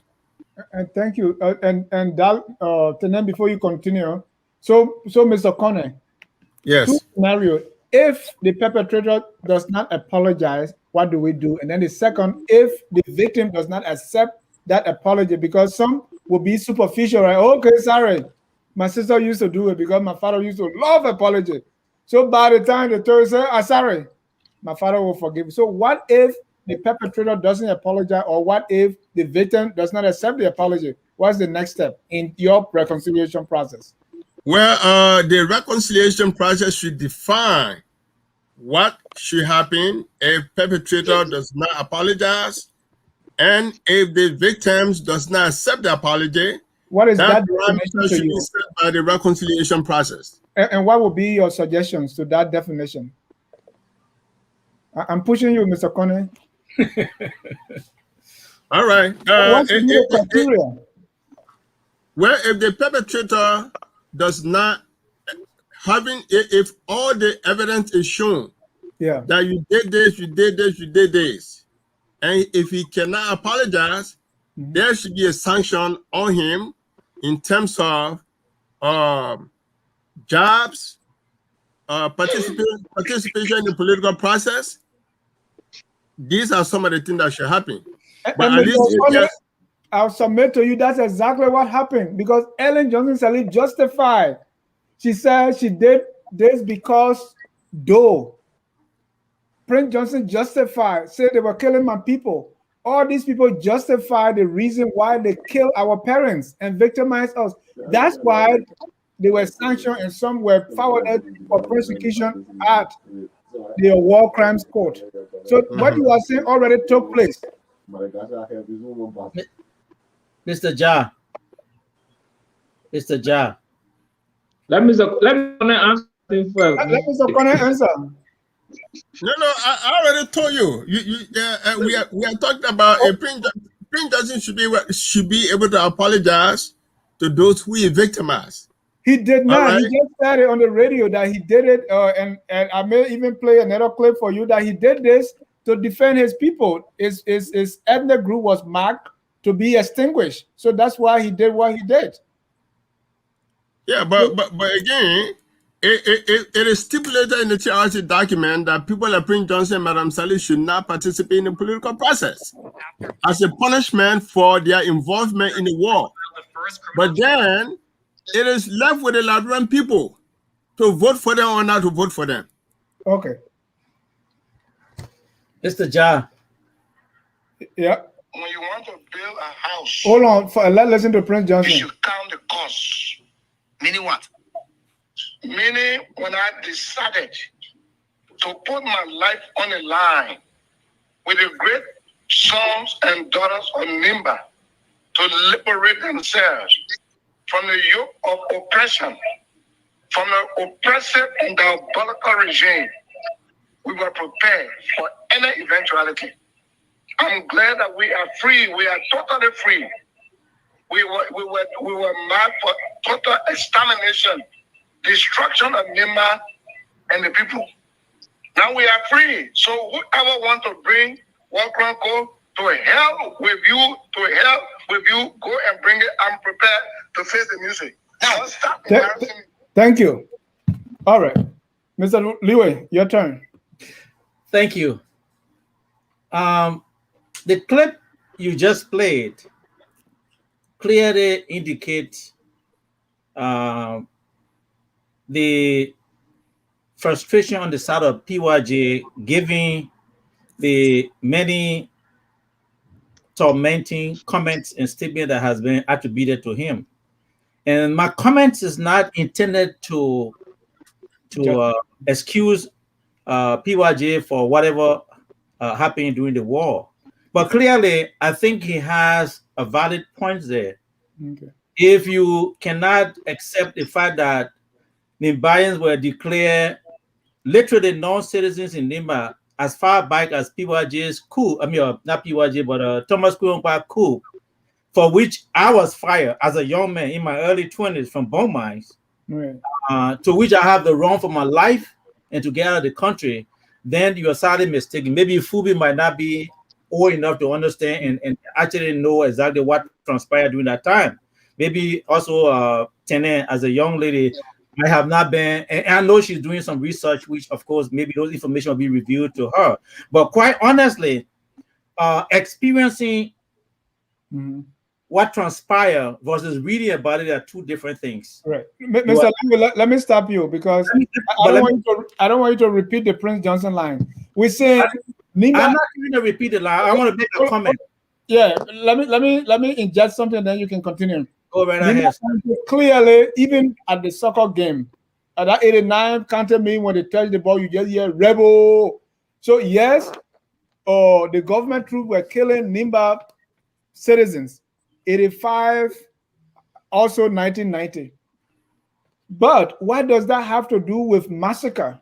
So if you come to liberate Nimba and you are sitting in Carwell and you are massacring people, from the beginning you heard, people are listed, a lot of people that he had killed in the presence of other people. So we are talking about the atrocities, we are talking about the mayhem, we are talking about the human rights violation. We are not talking about military to military fight. He got over 50 or more mulat or bright women on his base that he's abusing constantly. What does that have to do with defending Nimba? I don't know your storyline, but here is the thing. What does killing a whole bunch of Nibayans at the Lutheran church have to do with Queen Pa's invasion of the country? That's what no, hold on 1 second. That is atrocity that should be punished. Hold on 1 second. What does it have to do with the issue that Phoebe just mentioned about the hospital, what is it, John F. Kennedy Hospital, where the government soldier went there to literally massacre Gil and minor people who were living there? What does it have to do with that? So let's face this. Let's be straightforward with this. If we want genuine reconciliation in Liberia, there is no need for this other finger pointing. Now, a couple of days ago, I watched Phoebe and his quote-unquote war crimes court tribunal group in Monrovia demonstrating in front of the Capitol building. They have a banner that name and picture people who were supposed to face war crime court. Do you know what was missing? The picture of Ellen Johnson Sirleaf, who organized, financed, and brought the war into Liberia for the benefit that she got over the past 12 years. Why was she not mentioned and pictured on that? Maybe Phoebe can answer that before we move forward. Well, the first thing, you people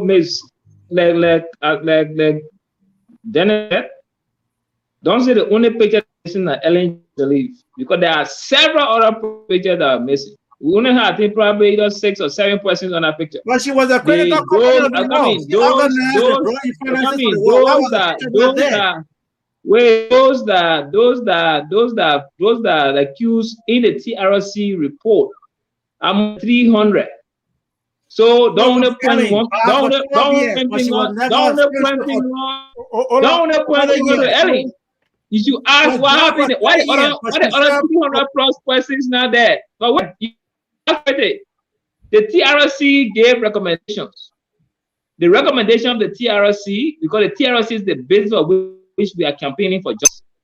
The TRC got the list of the warlords for the, I think, 7 or 8 factions that fought. Those warlords bear the responsibility. You have Charles Taylor for MPFL, you have Prince Johnson for IMPFL, you got Alaji Ilimo K, Roosevelt Johnson dead for Ilimo J, LPC, George Bole, Francois Massacre, Lofa Defense Force dead, Thomas Nimland for Del, and Sekou Damante Kone for Lurk. Those guys bear the great responsibility for the war because they took the responsibility for those that were on the ground fighting and killing. You also have this of the most notorious perpetrators, those that were on the ground committing them and nothing according to the rules of engagement of their own SOP. They said, Prince Johnson clearly stated that procedures for people, and if you violate those procedures, you will be killed. Those procedures, they didn't call raping, they didn't call massacre, they didn't kill innocent civilians, they didn't call for looting, they didn't call burning down people's villages and homes. So those are the crimes we're talking about. They're not talking about and killing those. I told you I witnessed Nima Nimbaya being killed by Samuel Doe forces. I'm against that. I want a holistic approach for everybody that's involved that are alive to facing punishment. So we're not selecting. Thank you, Fubi. I want to bring in my callers. We want to use 5 minutes for 5 callers. I wasn't done. You can bring your call, but I wasn't done though. Yeah. You are not done. Let's bring our caller before so I want to bring callers in. Okay. Mr. CA in the back room. Do we have callers on the line? Callers, if you are there, your name and where you're calling from, go ahead. Mr. CA.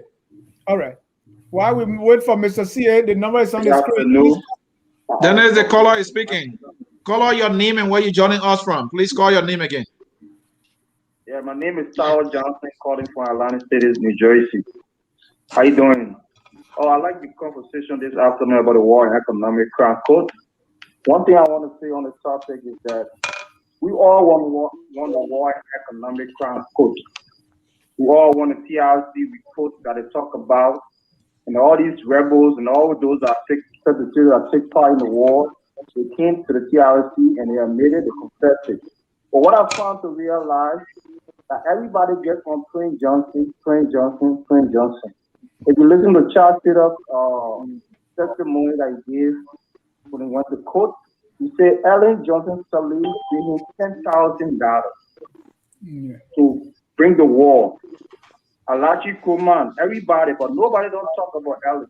If you're going to talk about the war crime court, let me speak about Ellen Johnson salary. Everybody's parents died. We all lost people in the war. So we're not just print on one person, Prince Johnson. What he did was wrong by getting a leader and cutting his ear. And what the leader did too, they'll kill his people too. So we all need to bring these people to justice. Right, and that's what the country that we live in the United States. When George Floyd died, the men that killed George Floyd brought their life. They brought him to justice. Nobody said the man was guilty. Yeah, we knew the man was guilty, but the man went to court and he found guilty, so then he got to go to jail. Why we can't wait? Letting people go to court. And when Prince Johnson bring evidence, Ellen bring evidence, Alaji Kumar bring evidence, Joe Bode bring evidence, then we can say these people is guilty. Thank you. Let's make sure we got too many callers. And until the war and economic crime court comes, Liberia will not be in peace. We all need it. We all need to do the right thing. And then, Mr. CA, quickly, we just want a few callers 5 or 6 callers quickly. All right, Tobias, go ahead. Yeah, thank you, Mr. Dennis. Mr. Dennis, we got to be fair here with the Liberian people. Every time they mention Helen Sally Johnson, he becomes so defensive, trying to defend her because of politics and interest. You know, it's wrong. Nobody, we all want fairness and justice for the people that die in Liberia. But we got to be smart. Thank you. Let's go through the legislature. Let the lawmaker be the one to tell us how to go about this thing. Let them craft the language of the Walker Court.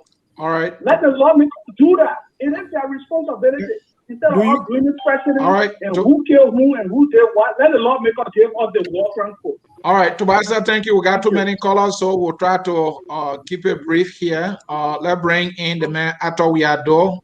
Mr. Wiado, go ahead. You have a minute. Quickly.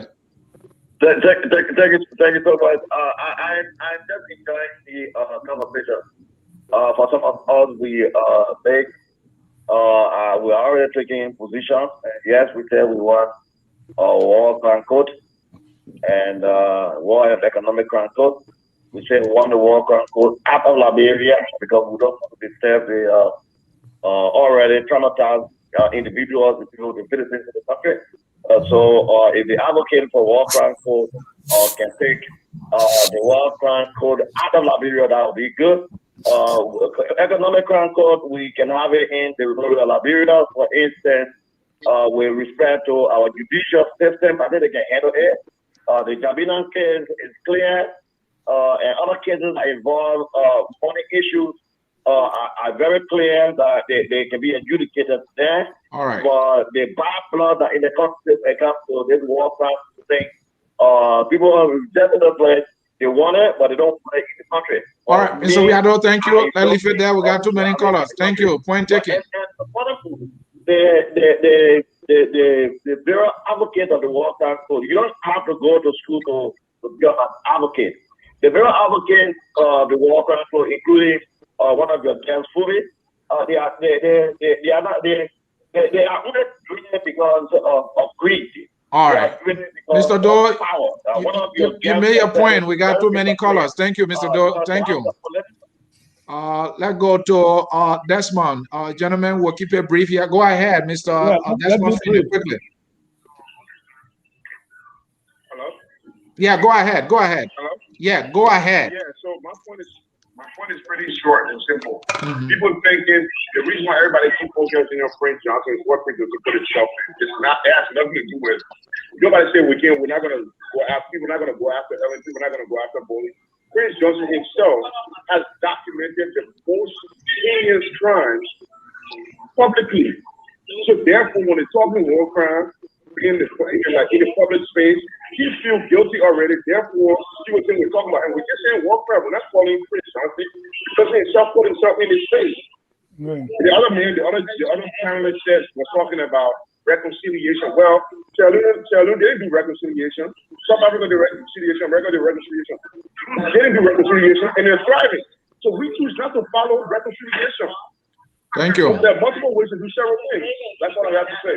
Thank you. Let's take the man, James Quay. James, you have less than a minute. Go ahead quickly. Thank you, Mr. Sia.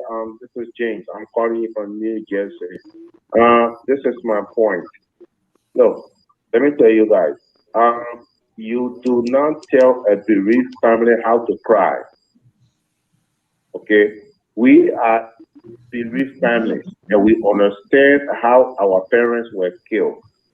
So whatever way we want to follow, if there is justice, we want to follow it.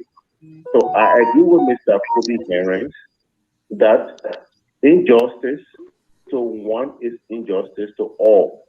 So however way the war and economic crimes will come to Liberia, the fact about the matter is that we will come to a climax that there is a judgment rendered to people as well as those that are accused, even though it will be for people who, of course, were affected. Thank you. In other words, what we should do is this, guys. What we should do is this. I think we should be more for the victims than for the people who committed the crime. Thank you. Justice. Thank you, James. Thank you. Dennis, let me take the last person here. Take the last caller. Hello? Yeah, go ahead quickly. Yeah, we are basically, yeah, go ahead quickly. Yes, sir. My name is George Massive. I'm calling from Canada. Okay. Yeah, brother, everything you guys say, and first of all, to thank you for the show. One thing we Liberians need to think about, we need to think about our future, our children's future. We're already old. We should think about our children's future. If these guys just come and kill innocent people, although the war was meant to be, as other people say, that every country passed through a revolution. We know Joe did wrong. And Prince Johnson went exile and was supported by some other big hands that helped him to come in the country.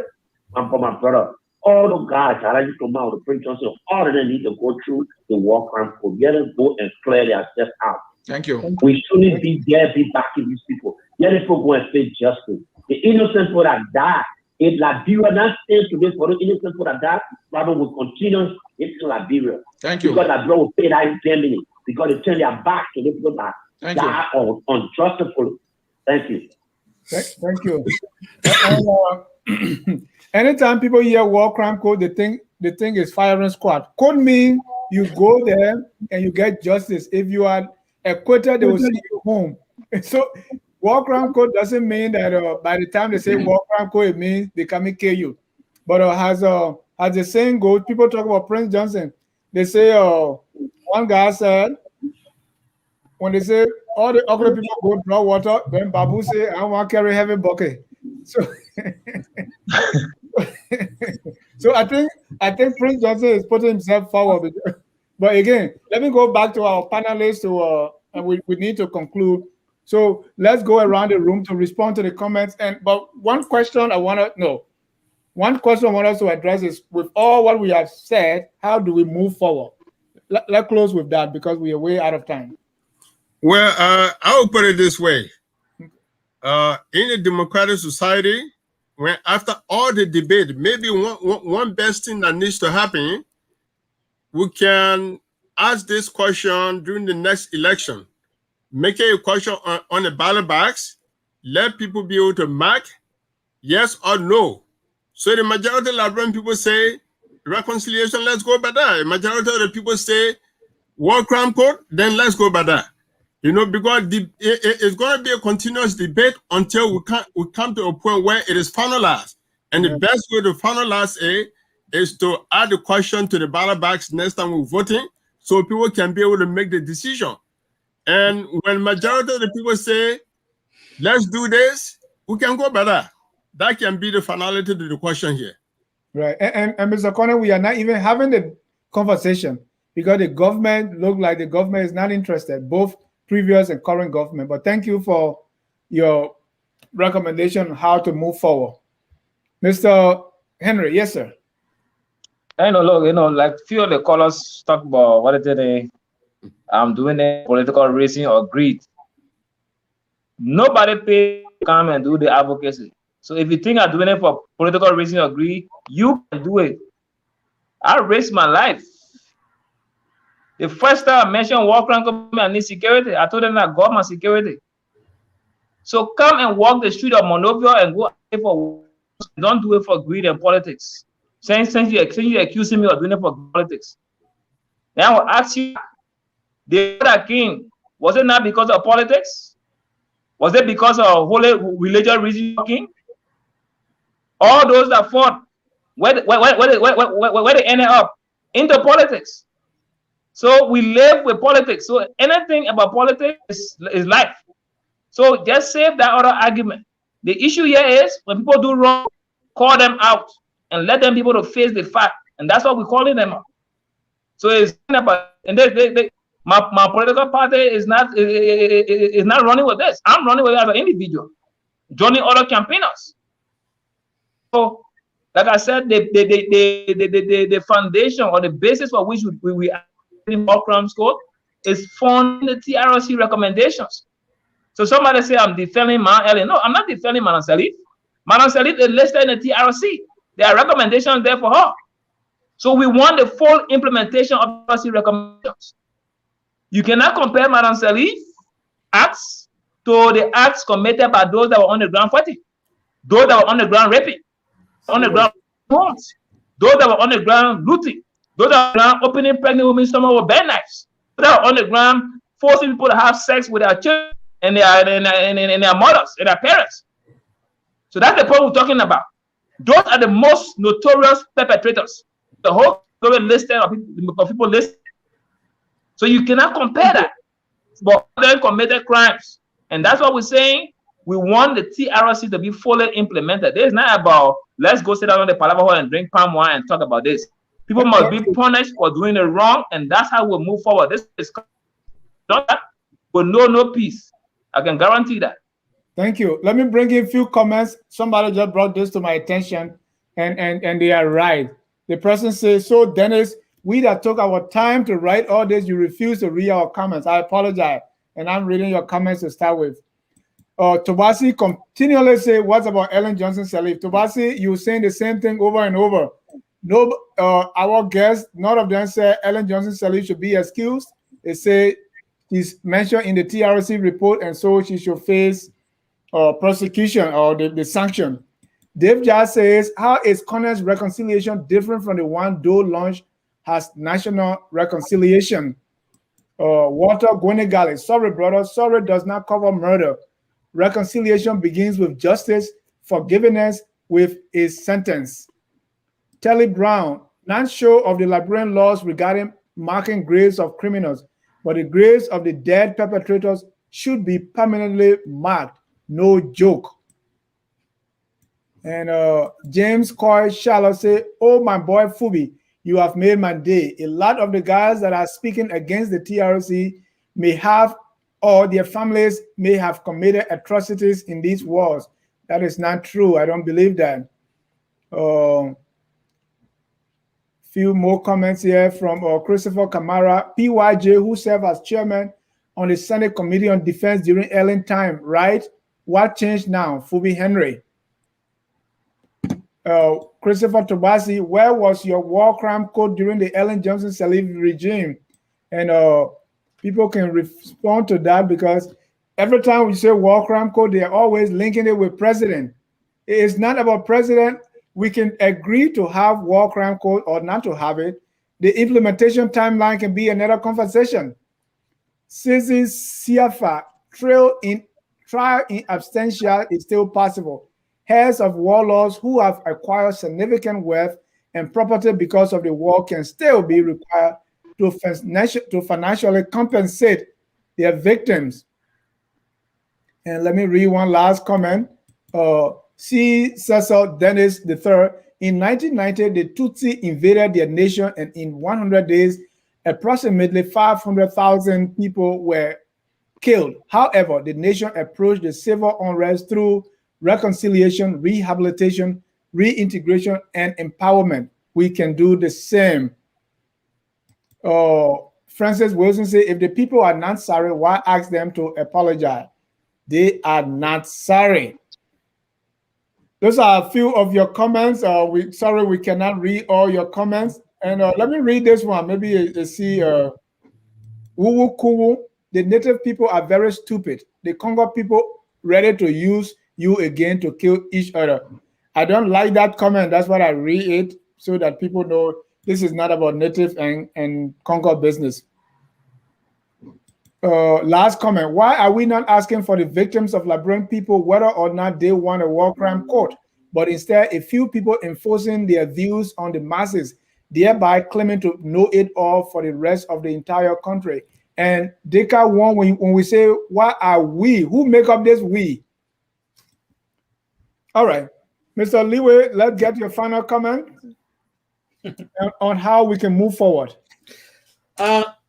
Dennis, thank you so much. There has been a lot said, but I think the comment from Sister Dennis make a lot of sense, and I think you read it, and I don't have to repeat it. However, my comments are not intended to protect any warlord or anybody who might have acted during the course of the war.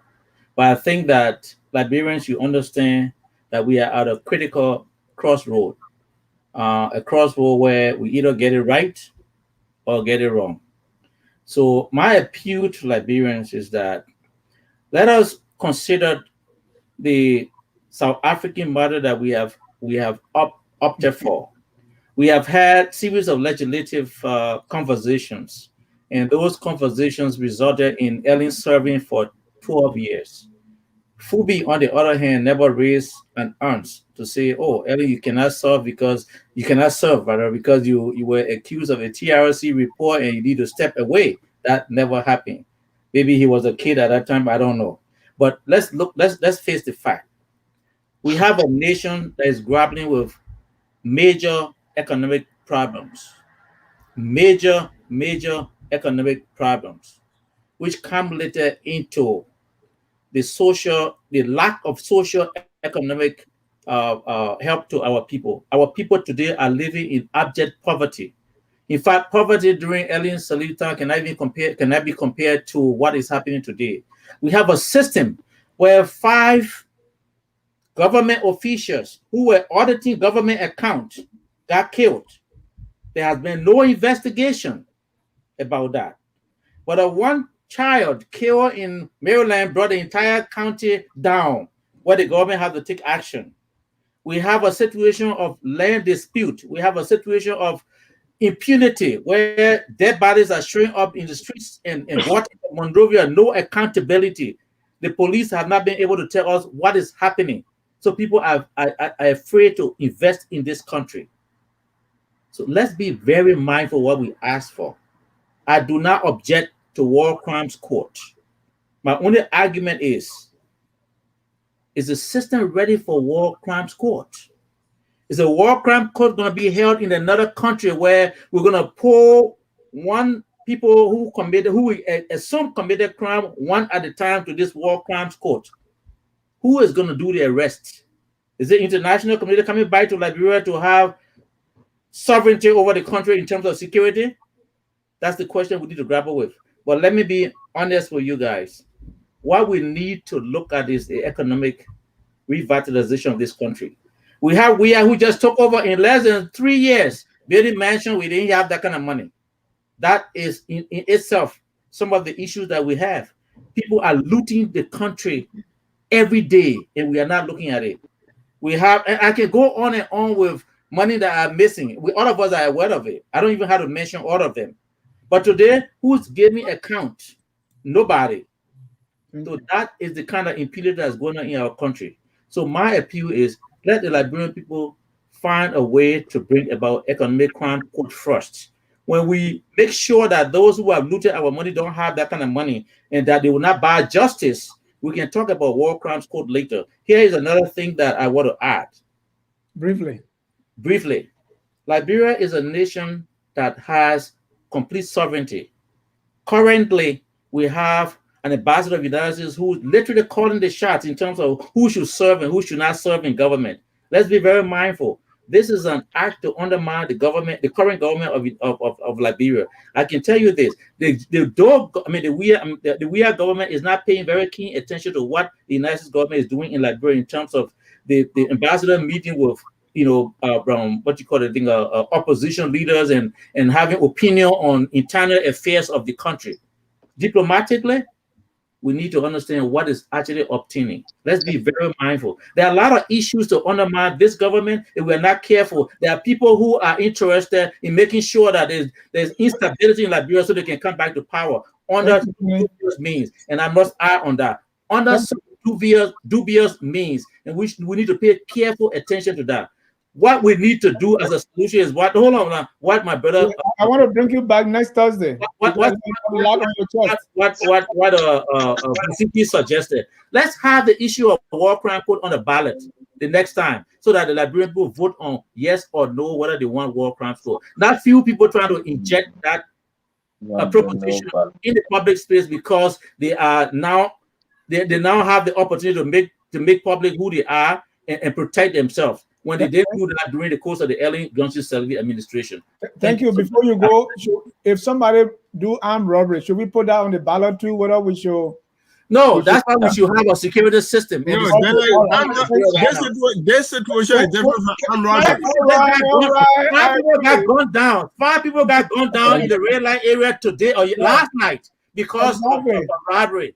So I'm not talking about that. Security, and the government is not even providing that in the leeward counties. Let me these stores got burned down in Ganja. Have you heard anything? Okay, Tony, we'll call you back next Thursday. Miss Dahlia, how do we move forward? So according to international laws, right, like where is the signatory to the Geneva Convention, the Rome Statute, the Universal Declaration of Human Rights, and several other protocols, the state has the responsibility to address certain crimes that are inexcusable. War crimes, crimes against humanity, torture, which are stated earlier on. So we are not negotiating that people must account for their involvement in the civil crisis. It's not a conversation for us to have. It where we are is the pathway, and I like that, we keep making references to different processes, different country processes and mechanisms. Again, the Rwandan one was a decision by the Rwandese. They agreed. This is what we wanted. But even while the conversation was going on, the leaders of the crisis got involved with the communities, and they submitted themselves to the local courts, the Kinjaja courts, and they would personally confess to, their roles, and then the leaders whoever one in the community trusted, would take them and, to the communities and say, oh, this person has confessed to their involvement. This is what they've done. And they're saying they're sorry. If there were any punishment, they honorably went through the punishment. The scenario in Liberia is different. We still have, again, where you're saying we should take it to the legislature that is being controlled by Prince Johnson, George Bole, and the rest of the people. Those are the people we're taking a matter of national interest, a matter of our reconciliation. These are the people you're saying we should take it to. We are defeating ourselves every time we make these sort of, suggestions, or we think it as a recommendation, or we see it as the easiest way to go. No, we can't. This is why it is important that each of us should continually, right? If you think like Mr. Connor that reconciliation, as he's framed it, is the way to go, right? And by that, I mean, the way he is saying it is that people should go out. He can, meet with the leaders.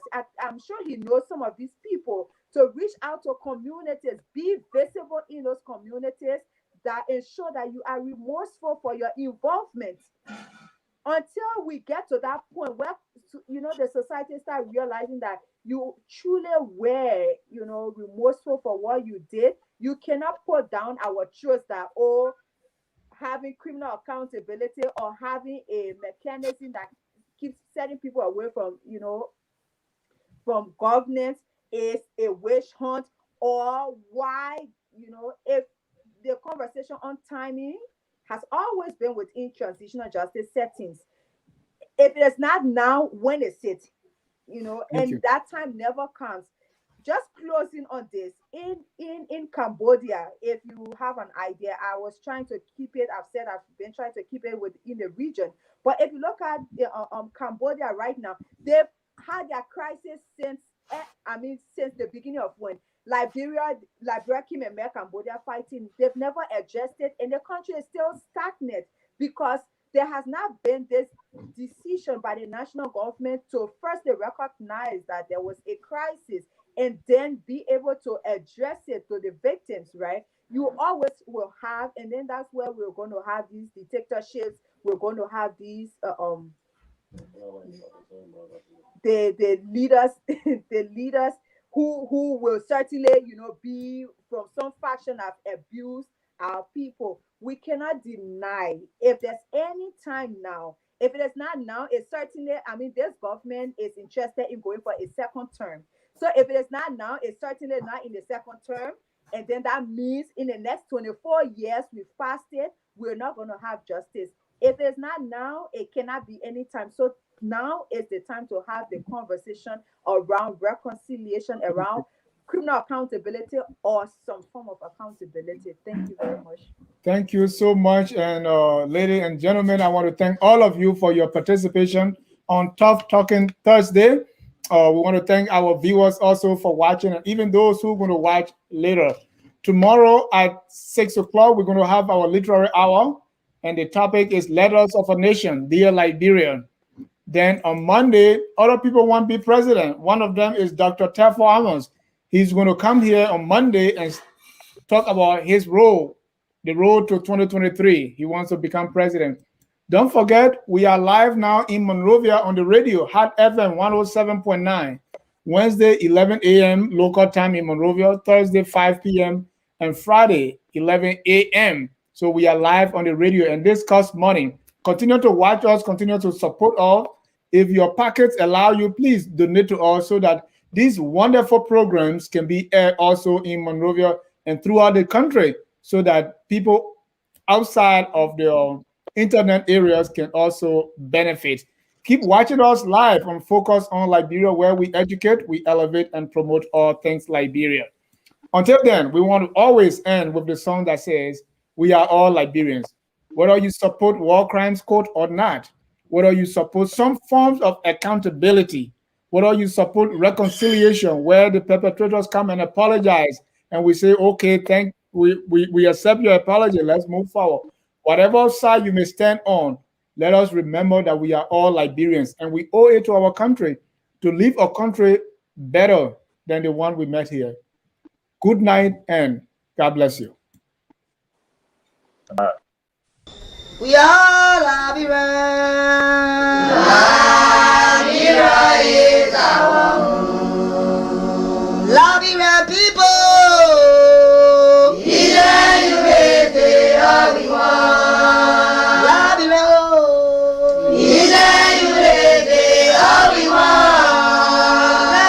Liberia.